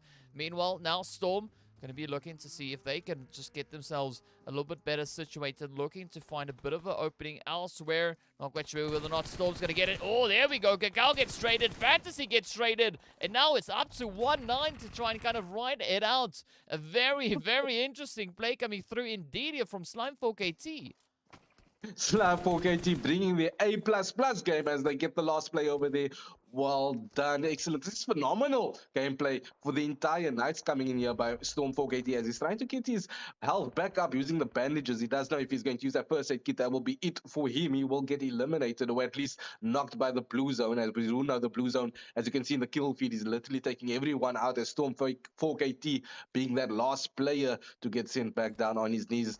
Love what I'm seeing here by the boys from 1 million as well, just holding it down. Pronto 4KT also still a full squad. One of the teammates also just managed to get themselves back up as we do see VG getting themselves back in the game. Lag 1 as well as 4KT Storm gets taken down by the blue zone. The blue zone is going to hurt this time around. We do know it's that part of the game. You don't want to be found outside in the blue. We have a lot of players also just gatekeeping anyone that is going to be trying to get into the next part of this game to get themselves into contention. It's going to be a difficult one, but we do see the boys from not CRYPTICS anymore, 1 million also just holding it down. They lost Carry Boy earlier on. The revive is coming through, so they will have at least 3 more players going into the final stages of the match. Yep, they definitely do have a few more players to try and work their way on through. Now it is going to be back onto the players here from Slime 4KT, looking to push forward. They've spotted a bit of a vantage point to be playing as they now look to see if they can find anything. We still have 1 player left there from the side of RILA Insider. It is going to be Pronto to get traded on down as Omar comes in with a quick, cheeky hit there, just hitting them in the back. It is down to Zeus and Plaza now left for the side here of Slime. You can see Plaza already being positioned up in towards the zone. There we On the go. opposite end, we see the players here now from 1 million looking to get themselves up into that contentious play. They've already been able to establish themselves super dominating on that leaderboard. But now let's see whether or not they'll be able to find any additional trades. It is going to be Plaza to get knocked right on down. Zeus nowhere nearby to lend a helping hand. We got Rolex also looking to play it out in the blue zone. Up ahead, we can see players falling left, right, and center. The snipers now coming under fire as well. Marco also getting down. It is now up to Citizen X and their teammate there to try and bring it on through. Marshall getting traded. It is going to be Slime to get sent away, and this is where the carnage is just going to go absolutely insane. A little bit of retaliation play coming through there from the side of Snipers. You can see now Lazy Boy also getting traded on down as Zaid comes in with an absolutely phenomenal shot. Senke, of course, all the way out in towards that blue zone, so not quite sure what they're going to be able to do from so far away, but it is going to be that heal strat to be applied. Of course, we can see the players here from Citizens now, or not Citizens, rather, Citizen X moving in on the edge, coming in towards that western side. Down south, we do see, however, it is going to be Marley now just sipping on a little bit of that blue juice as Virtual Gaming are trying to kind of gatekeep their way in. And with that, they get the closure, get those eliminations. And of course, this is going to be the opportunity now for the Citizens to look to drive it home, looking to rotate up right alongside the players here from Virtual Gaming.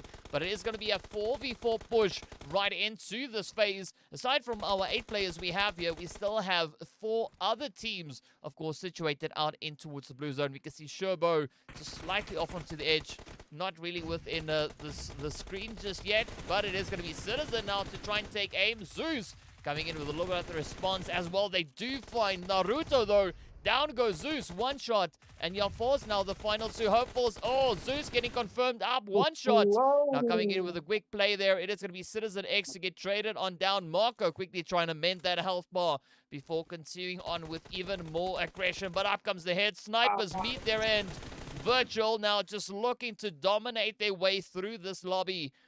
And with that, we are down to 1 team holding on to that zonal position. Of course, the rest of the teams still to kind of try and sneak their way back in towards this phase. As we could just try and take a bit of a look around, looking to see where everybody is moving around in towards. As we can see, of course, 4 teams left. So that means we've got the Skyrockets here. Sherbo still sitting with 15 meds, looking to kind of ride out the storm. We've got Senke as well. Also then still, as we saw a little while ago, just kind of trying to, you know, bring in that heal strat. Only 7 meds on Senke's side. 13 still for Sherbo. So, you know, Senke is going to be the first one to go if we look at the number of meds available. But as we saw just yesterday, that is not indicative of anything. I mean, looking at Sherbo, they could be potentially pushing up on towards Virtual, who we see just ahead of them. So Sherbo being super close towards that zone. They might even try and take a few of those eliminations, but this is going to be down to timing. Virtual might spot them out. Yes, indeed, Gaddafi gets the angles. Senke still going to be holding on to those meds. Down to 2 they go. And now it is going to be between Senke and, of course, A9Q, the final player coming in for the side there of Lag. Looking to see who will be the one to finish off. Senke just used up their last med. It's now down to those spills, those painkillers. Let's see, will they work? No, it's going to be the end of the road for Senke. So that means A9Q just now needs to try and wrap it up with those final 15 meds. But of course, it's not going to be enough as that match is determined. And it's going to be Virtual Gaming walking away victorious, picking up that winner chicken dinner and 11 eliminations along the way. Lag finishing up in second, as you can see, with 5 there. 1 million taking third place with 3 elims. We got Skyrockets in fourth. And then, of course, you know, 1 round, getting 1 elimination in 5th place. So very, very tough play indeed. Snipers taking 6th place there with 5 elims as well. And, of course, we got RILA Insider. We got BBC finishing on 4. We got the players there from Darkness finishing on 3 eliminations. We got Slime 4KT picking up 4 as well. Then, of course, the players there from Art of Killing picking up 3. That, of course, goes to Skull. Then we got Omar coming in with 3 eliminations, as well as MG then picking up 1. The entirety of G3 picking up 3 eliminations. We got the other skull from one more coming in with one elimination, and then of course Umbra getting sent away with 3 eliminations under their belt. Taking a quick look at our stars of the match is going to be none other than One Shot getting our best companion and our MVP award, coming through with those 6 eliminations and the 698 damage being dealt. So again, a really, really beautiful performance coming through here from the teams. Ooh, beautiful, phenomenal, DK. I think the word I would be looking for is first class gameplay, especially coming through from virtual gaming. Nevertheless, I mean, they got first place, but it was very difficult this one. They had to fight for it. I mean, we saw the snipers, they had the upper hand, they were in the zone, but it was virtual gaming that managed to hold it down from outside the blue and got themselves into that first place by taking out the boys from snipers. I thought it was going to be a sniper game, but no, it was a virtual game this time around on Sanhok. Yeah, yeah. I mean, that was a great Beautiful. one for the books, indeed, coming through there for virtual gaming. So, what a way to close off our Sanhok here for today. Absolutely great performances. A super challenging zone coming through once again. We did see a few of those snakes in the long grass, but at the end of the day, they all got dealt with as the blue zone swept forward and just kind of closed it up. So, well done. The team's really stepping up to the challenge. But that, of course, then means next up, we are going to be moving into our final match of the day, heading right over onto Erangel to see what that final showing will bring, at least for day 3. So be sure to stay tuned. Right after the break, we'll be back with our overall rankings as well as the action right into our final match of the day. So see you guys back in a short few minutes. See you.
What's up, guys, and welcome back. We're getting ready to move into our next match, the last match, indeed, of day 3 here.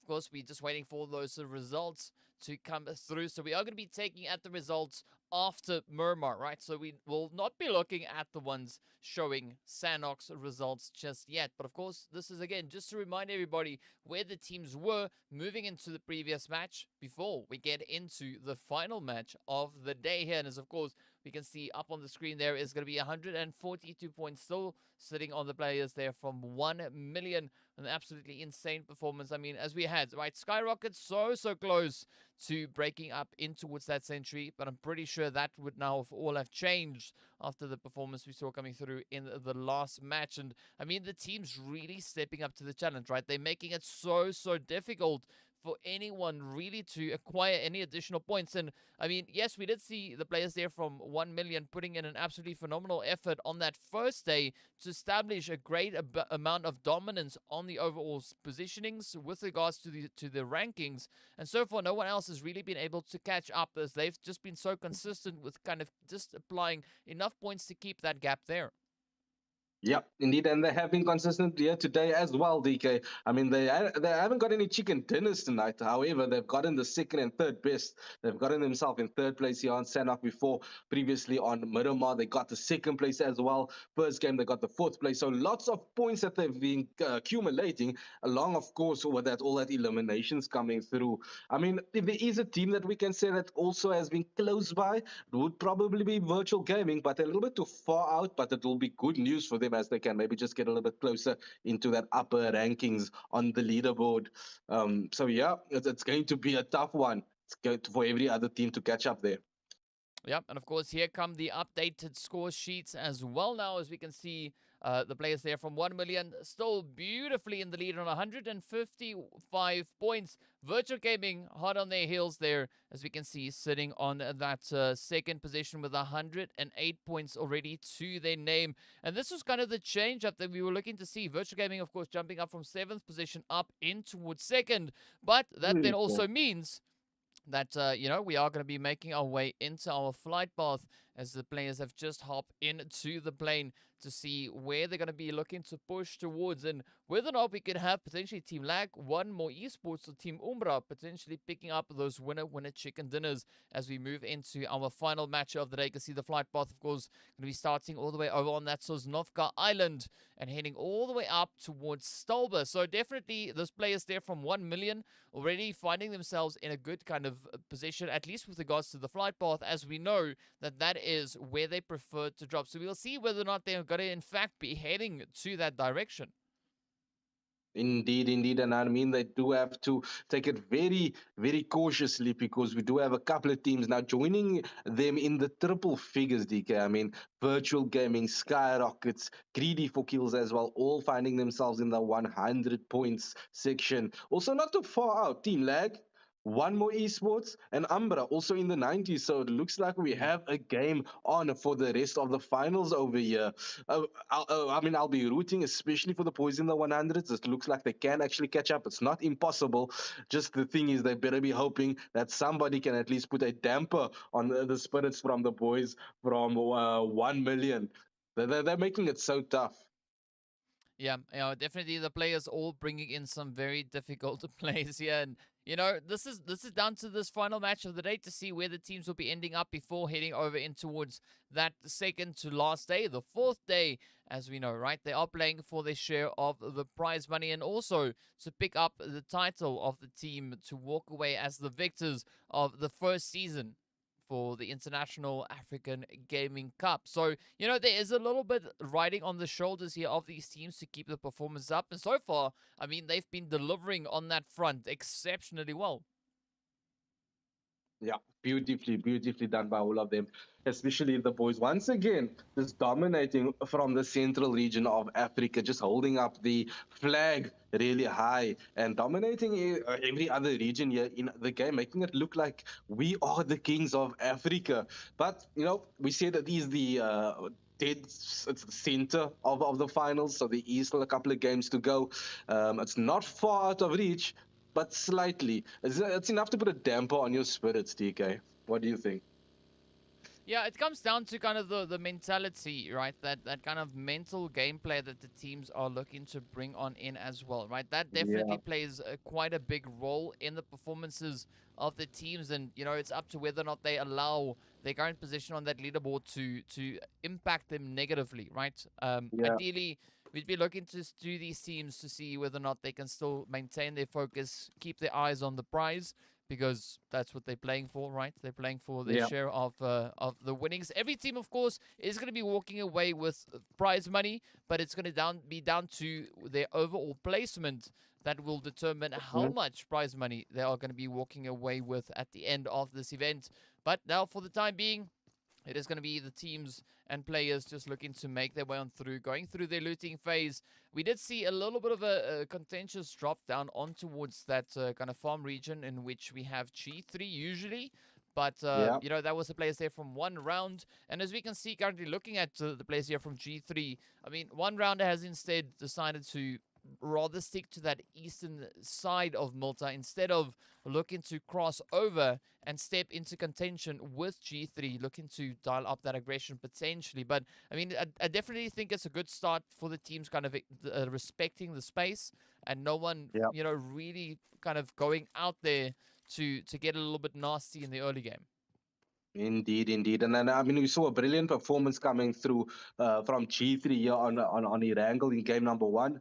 They managed to get themselves in fifth position. So, and also coming from a game like Sanhok back to Erangel, there's a little bit of more breathing space as you can see over here with everybody.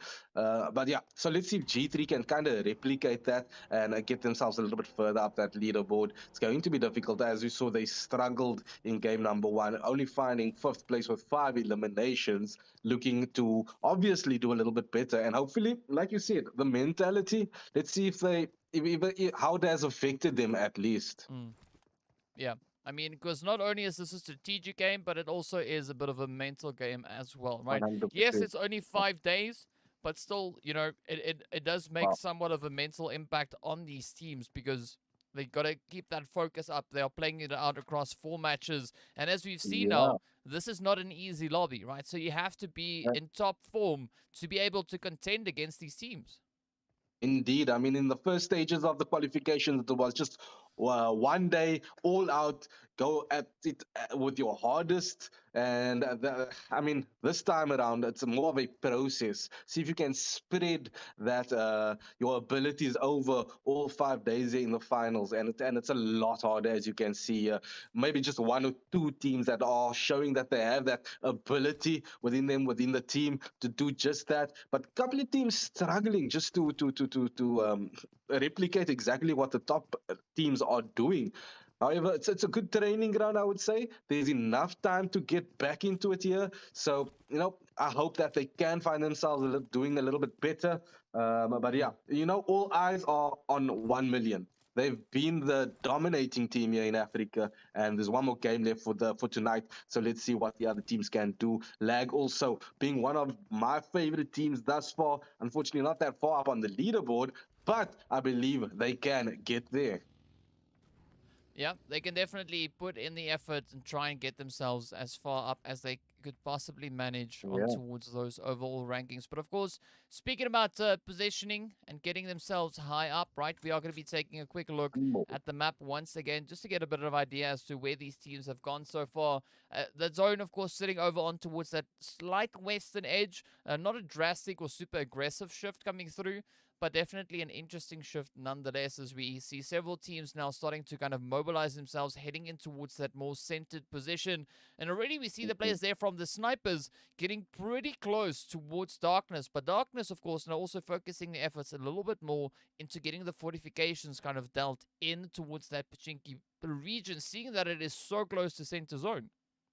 Yeah, that's one battle that you probably do not want to find yourself in when it comes to CQC battles on this map. Pachinki is going to be the place where you are most likely are going to find squad wipes happening over there. So darkness, And like you said, snipers is also making their way down, maybe going towards that central area. A lot of teams, even from the east over there, we see coming in via vehicle. So it might just go down very early in this game. Couple of shots coming through now by Watson, and he needs to fall back and gets back onto the ground and gets his first aid kit back up on him, because I mean, you don't want to lose a player this early or get knocked, because you're going to get that rush coming through. And yeah, we're just watching the teams from G3 over there, not too far out. And I would like to see them come with a push, which is looking like exactly what they are going to do, getting in their vehicles now. It's going to be Team Umbra. It's not going to be a easy job, but let's see if they can actually get this one right. Yeah, I mean, I'm liking the proactiveness coming through from these teams. Everyone just looking to get themselves situated, looking to get themselves into a nice setup moving into this next phase.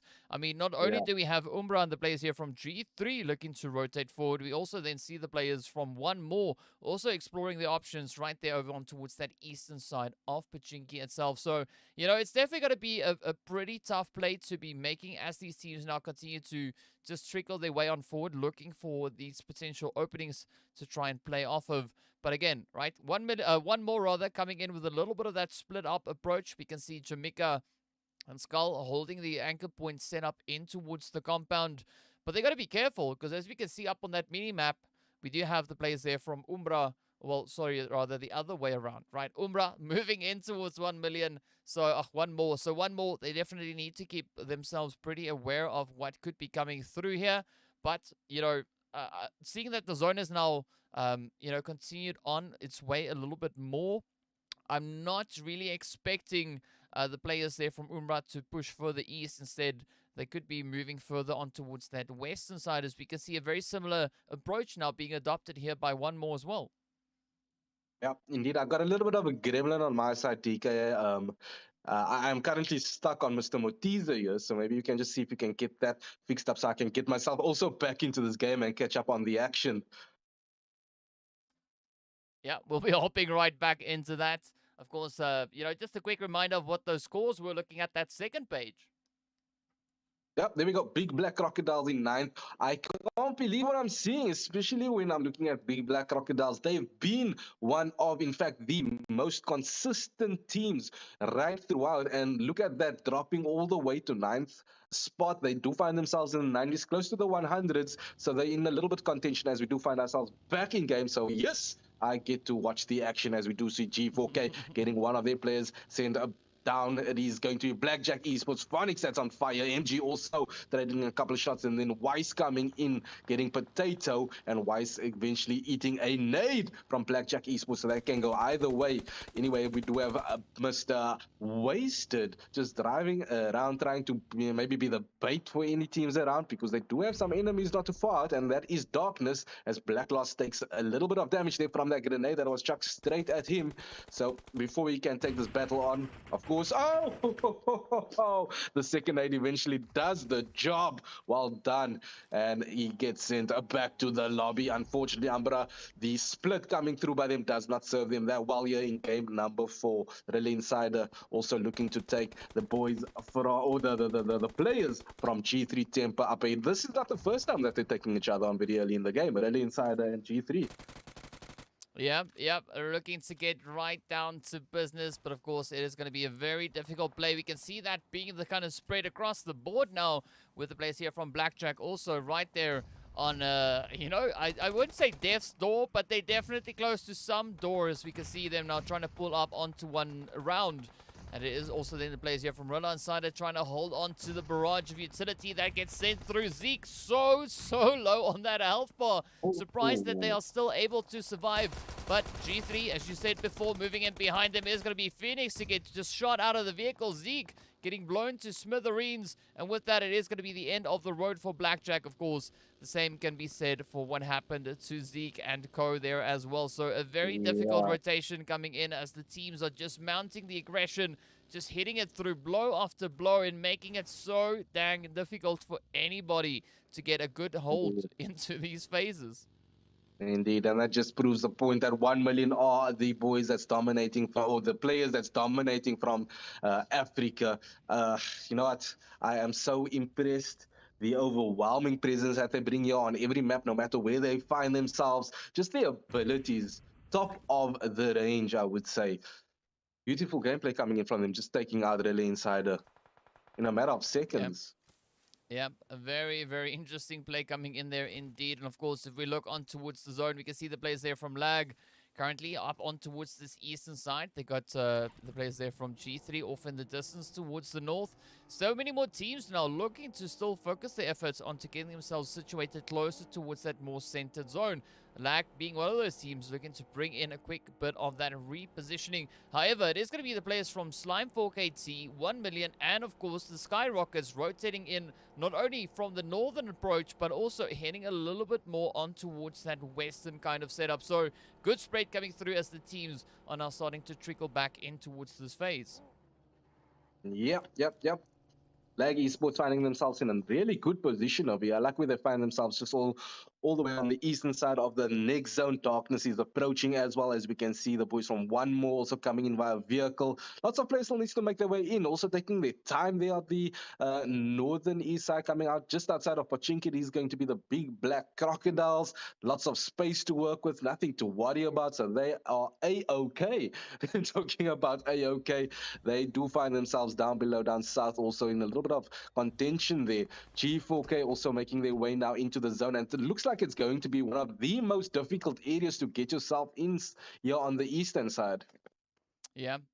I mean, this is going to be a very tough run indeed for Hemo to try and pull off a successful rotation and potentially trying to hold on to some form of a position here. But of course, now, if we look onto the players there from G3, we can already see them now just trying to spread themselves out a little bit more, already starting to take aim onto the players coming through here from One More, looking to get those confirmations dialed in. It is going to be 6 guard now to take a few hits, as the vehicle is, of course, a quite the vulnerable kind of position. But it is now. Oh, several hits continuing to fly on through. It is Buden down just off in the distance. Not quite sure whether or not 6 will be able to come in with any reinforcements. We do see Marshall also now taking aim on towards Slime for KT as the shots continue to fly on through. And everybody now just mounting such an aggressive push, right? Because his Skull also looking a little bit worse for wear. Jamaica also just going to be holding up on the edge. Marshall, meanwhile, still will be keeping the pressure on towards Slime. Trying to put as many hits as they can up into the vehicle, hoping to potentially get a nice little explosion happening there as well. We also see Lazy Boy now looking to pull up the edge, pushing straight in behind the players here from Slime. So this is definitely not the kind of play that you want if you are a team like Slime 4KT. I mean, having the players here from 1 million just step up so aggressively. Yep, indeed, and we are normally used to seeing 4KT doing the job, but guess what? It's going to be 1 million that has the upper hand over here. Lazy Boy eventually gets found by players of 4KT as he does brilliantly on that rotation on top of the hill, gets one of them down. It's a crazy, it's a fest happening over there. We've got 1 million, we've got one around there as well. We've seen 4KT in the mix. I mean, it can go any way. Nobody's also backing down. They want the elims. It's the last game. It's time to go out with a bang. And that's exactly what is on their minds as we see Marshall now looking to get a little bit of a better situation, find themselves a little bit closer, probably heading up towards the boys from, or the players from team number 11 up here. That's going to be Skyrockets, who are here to find themselves in the game, going straight towards them and might find himself in a little bit of a situation because on his left-hand side, it is going to be snipers. We got G4K up ahead. I don't think Caddy Boy knows what he's getting himself into here. Luckily, he finds one player up ahead, and he's going to trade shots. One more bullet will do the job. Oh, and he comes out victorious. But that was so close. Caddy Boy, well done. Yeah, I mean, that is just absolutely insane to see that kind of play coming through here. I mean, the team's still just keeping the pressure so high up. And, I mean, loving all the action that we've been having so far. Of course, we do see the players here from Virtual also being positioned on towards that northern side of the zone now, looking to keep everything together as Umbra is trying to not only rotate up in towards the zone, but they're also turning a little bit of their attention onto the players here from Virtual Gaming. So, you know, nothing is for certain just yet. It is still going to be a very hairy fight for anyone to try and get any form of security kind of locked in. I mean, the only point I think they will have any security is once the match is done. Then the players and the teams will know exactly where they are situated and what they are to do. But of course, we see Nihal also going to be looking to rotate up, down, like pull into a little quick shack.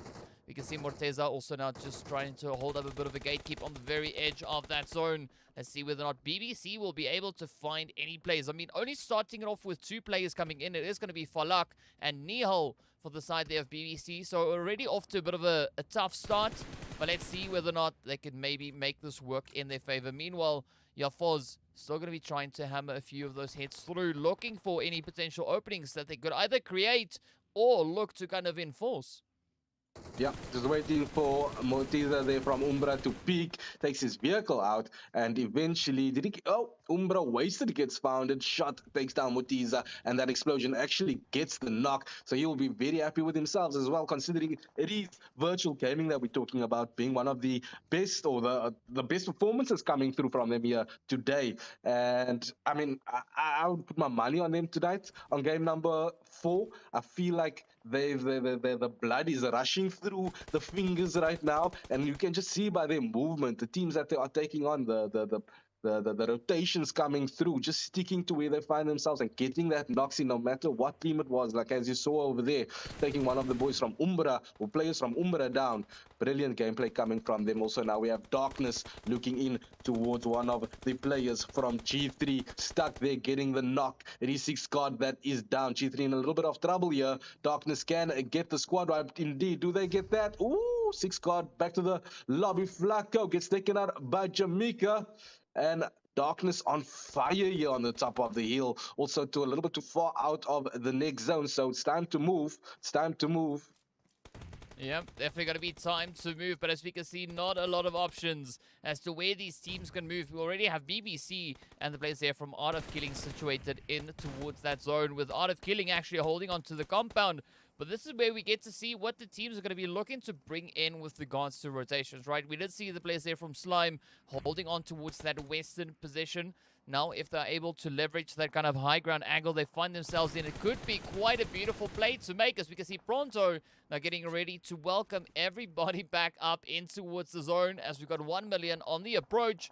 Marshall and crew now just quickly ducking in behind those ridge lines. Marshall with a little bit of a quick reposition coming through there. The team's now continuing their efforts to try and bring in these rotations. But Pronto and the rest of the players here from Slime have that anchor point. They have that option to play from.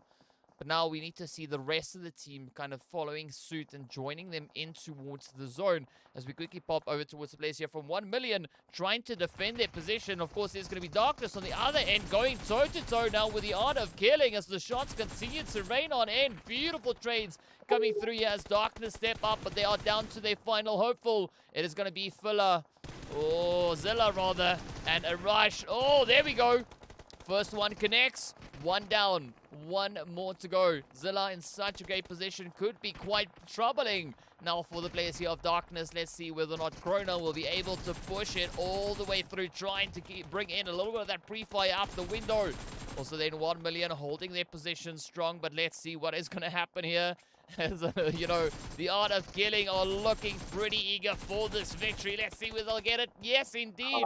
They do find the hits right in towards Darkness. Now, we transition straight over to the players here from Slime, who are still looking to push in from that western side. They've taken a few hits. We can see Plaza is going to be down at least for now, but nothing too crazy for them just yet. Yeah, indeed, DK. Supreme gameplay coming through there from Art of Killing, just managing to get themselves out of that sticky situation. As Mr. Storm 4KT also here just dominating here from the top of the hill. Skyrockets looking like they're in a little bit of trouble. Shots coming from every angle as they find themselves on the lower ground. Yeah, on Erangel, you do not want to find yourselves on lower ground, especially at this point in the game. And 4KT are just capitalizing on where they find themselves, and they're enjoying the top of the hill. Maybe even throw a little bit of a picnic over here, but I don't think so, because it's too much going on. 4KT is looking like he want to get a little bit closer, which will be the better idea now, so that they can become or get themselves in the range of that throwables. Not behind the tree though, so that one will be missed. Out comes the smokes. Lag also up ahead, looking like 4KT is also there. So third parties all around, as we do get an Elam coming there on the right hand side. 4KT still being the one that is playing, I think, the best when it comes to the battle happening here on the hill, just holding it down. Yeah, yeah, definitely trying to play the King of the Hill play here. Up comes the Skyrockets now, looking to push a little bit further forward.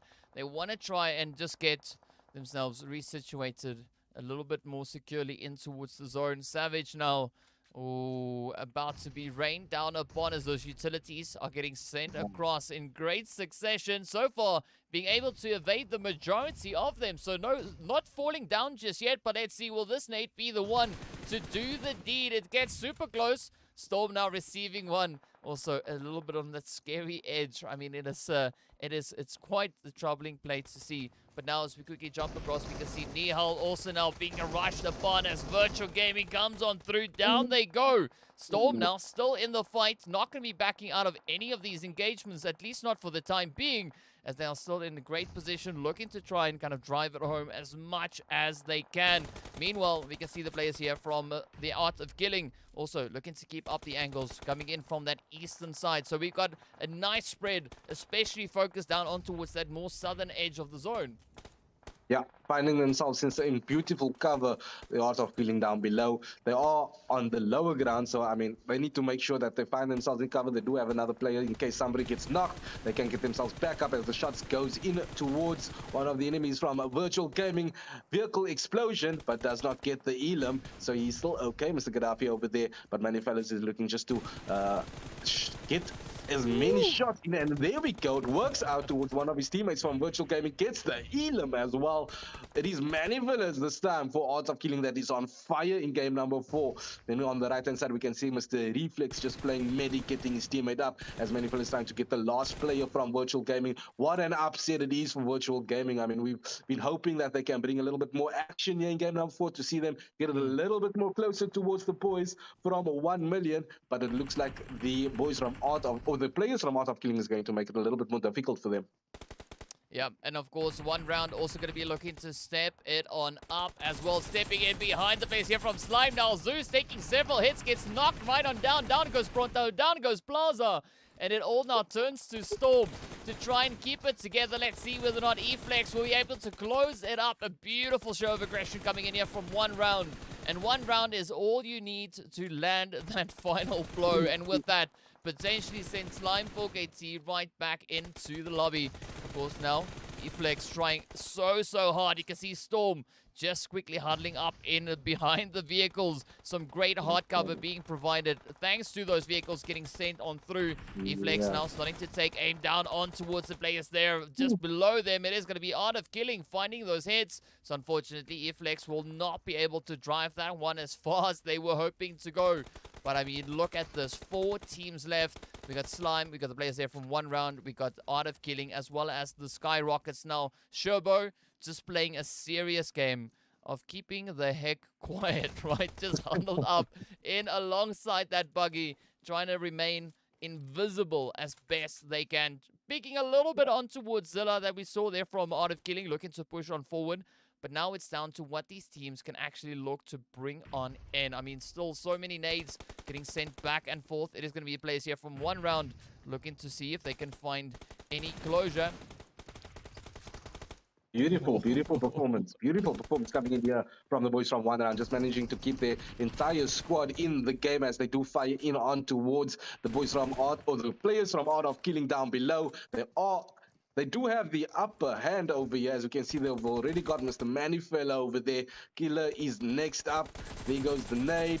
Ooh, and the nade pulls him out. Doesn't get the knock, though. They will take the elimination from his teammate that has been sent down. And we can do brilliant gameplay by Storm 4KT. Still managing to survive by himself for 4KT. And this is what I was hoping for. A little bit of a better performance, getting themselves into that higher or top tier positions in the end of the game, as we see Knight getting traded and sent back down onto his knees. Teammates needs to cover for him. It's going to be a difficult job over here, DK.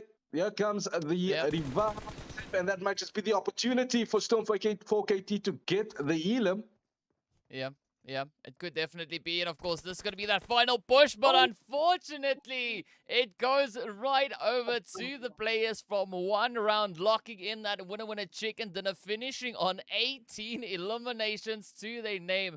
An absolutely insane performance coming through there. I mean, wow, that was just so great to see. Such a strong representation being brought in by the players there from one round, right? We saw them for the longest time being stuck on that second page, but with performance like they brought in just now, that could be enough to move them forward onto that first page. And who knows how far up they Indeed. could actually be moving. I mean, it was still pretty close, if I have to say so myself. But of course, now a great play coming in there from the 4KT as well, managing to find those 6 eliminations up into a second position.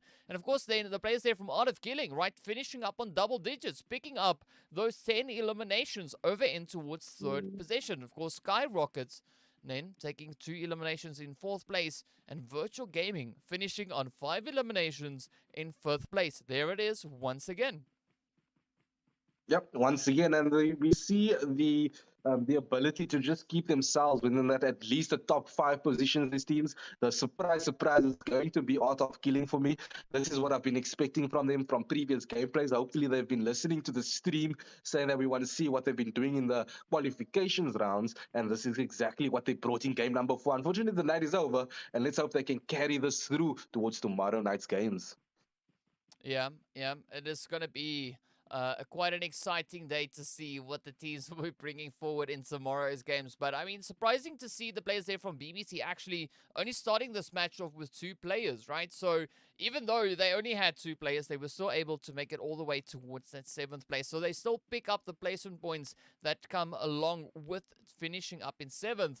Of course, we see the players there from Lag, also right there behind them. I mean, one more at least finding 3 eliminations along the way. We saw the snipers finishing on 4. We got Darkness coming in with 3 eliminations. We got the players there from G3 with 2. And then as we look a little bit further down, right, we can see the players there from Blackjack finishing up in 16th position while picking up 3 eliminations. So at least they don't get sent back empty-handed. At least still being able to secure some of those points. And of course, if we look to our stars of the match, it'll be none other than one round taking all of it, right? So we've got Venom taking the Going All Out award, our match MVP with those 7 eliminations, 958 damage dealt. Of course, it is going to be Knight coming in as the best companion, and Escanor being the player to land the final blow to close it off and secure the winner chicken dinner for the players of one round. So an absolutely insane performance, and that of course now is one round second chicken dinner in the Continental Finals. Yep, one step further towards getting in the or getting themselves into the top 3 positions. I am loving what's happening here, especially tonight. I didn't expect all what has been going on here in front of us on the screens, DK. Mm, It could have gone anyway, and it's been going the way that I wanted it to go specifically, where we could yep. see some of the players just overtaking the rest of them, and that's going to make it that much more difficult in the last 2 games. Yeah, no, very true. I mean, the final 8 games that we still have left in these last 2 days of play, right? It is going to be so challenging. I mean, so far the teams have been just pushing the bar day by day, looking to make it as competitive as they could possibly manage to get it. I mean, so far. I mean, like it's such a tough performance. There's no one really being able to know that they are secured in getting a winner chicken dinner, right?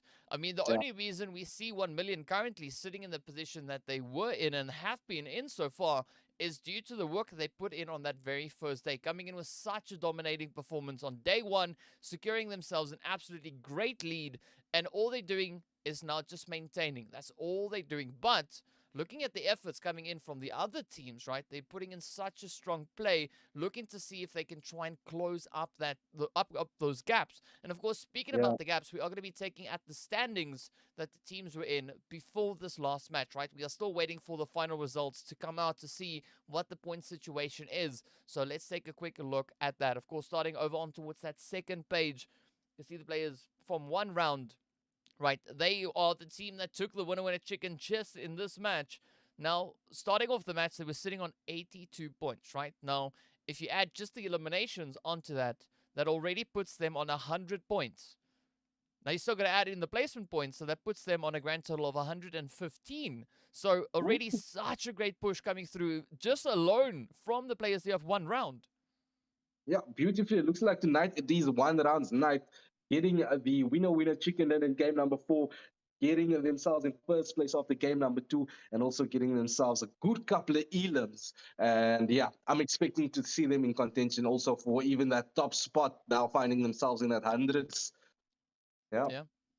Yeah, I mean, like this is just the second page, right? So just after this last match, there's so much disruption coming into the overall standings, and I Yeah. cannot wait to see where that kind of puts the teams, right? As we know, moving into match 4, the players there from 1 million, aka the former CRYPTICS, right? Well, they've been able to secure themselves that pole position on 155 points, sitting on 94 placement points. Now, the placement points they have is almost the same as virtual gaming's total points, right? So that is an absolutely insane performance coming through there from the players of 1 million. And I mean, we've been seeing the efforts being brought in by virtual gaming as well as Skyrockets, and then of course the players there for Greedy for kills. So it's gonna be quite exciting to see just how many changes will be coming into these overall standings based on this last match. Yeah, and the changes are coming through very strong mentally, especially. I mean, you mentioned virtual gaming. I can throw Art of Killing out in there as well. And I mean, even the players from who was it? Not YT, it would be Art of Killing. They stepped up in game number 4. I enjoyed what I saw with them coming into the double digits when it comes to the elims. Also, a big upset tonight. Big Black Crocodiles. They're not going to be too happy, but I would hope to see them do a little bit better in the next games to come. G4K also brilliantly done by them. They got one chicken dinner, and you know what? One chicken dinner, it is good. It is great. Don't we can't disregard that chicken dinner that they got in game number 2. So it's like you said, it's spread out. I love the word that you used earlier on. It's insanity going on here on the leaderboards. Yeah, I mean it's like bloodshed happening, and I mean looking at we've seen a lot of these teams, participating in the PMPL spring split, right? Yeah, And looking at how these teams have already kind of changed up their performances based on the plays that we saw coming through in PMPL, based on what we are seeing now on the battlefield here, yeah, it's such a great improvement. So yep, I'm super excited to see how much these teams are going to improve in what is still left of this tournament. Right, still 2 days, 8 more games to go. So I'm strapping myself in because I'm here for the long haul. yep, indeed. And it's so much impressive gameplays coming through from these teams that we don't expect it from. I mean, we're looking at, you mentioned the teams that's coming in from the spring split and all of them not doing that well. And it looks like it is because the other teams are saying, let's bring our A game and show them exactly what we are made of. And this is the platform to do just that. And they are literally doing even better than expected, I would say. Yeah, because we know, right? So we've got a few teams that are participating in the Mzansi League. We've got a few teams participating in PMCO, PMPL. So I think this is kind of like a good showcase for these teams, Indeed. Yeah. just to kind of let their head down, just go a little crazy, and just bring in some absolutely insane performances. And I mean, like Yeah. we've seen, for instance, the players there from 1 million, right? In PMPL Africa, they finished up in, I believe it was 7th place. They just got overtaken by the players coming through from G3 Temper in the very, very last match on the Wow. final day, right? Wow. And now, looking at the kind of performance we see coming through here from them, I mean, it's looking amazing. And of course, speaking about things looking amazing, we've also just received the updated scores, so it's going to be popping onto the screen any second now, as we are going to be taking a look rather at our first page, and it will be the players there from 1 million still holding strong onto pole position on 162 points. Of course, we see the players there from virtual gaming up into that second position, sitting on 119 points. And of course, Skyrockets 115. And as predicted, it is going to be the players there from one round. Now moving into 4th position. They've jumped up all the way from 10th place into 4th in one amazing game. One round, right? That's all they need. One round. Indeed, and they capitalized on that one around, getting themselves, like you said, in fourth place. Not too far out from getting themselves into third, just literally three more elims, which is Mm. very much doable as we saw the abilities coming in from one run here in the last match. So I am excited to see what's going to happen going forward. Will it be another brilliant performance by all of these players fighting it out head to head, literally, to get themselves into that top positions to get that moolah.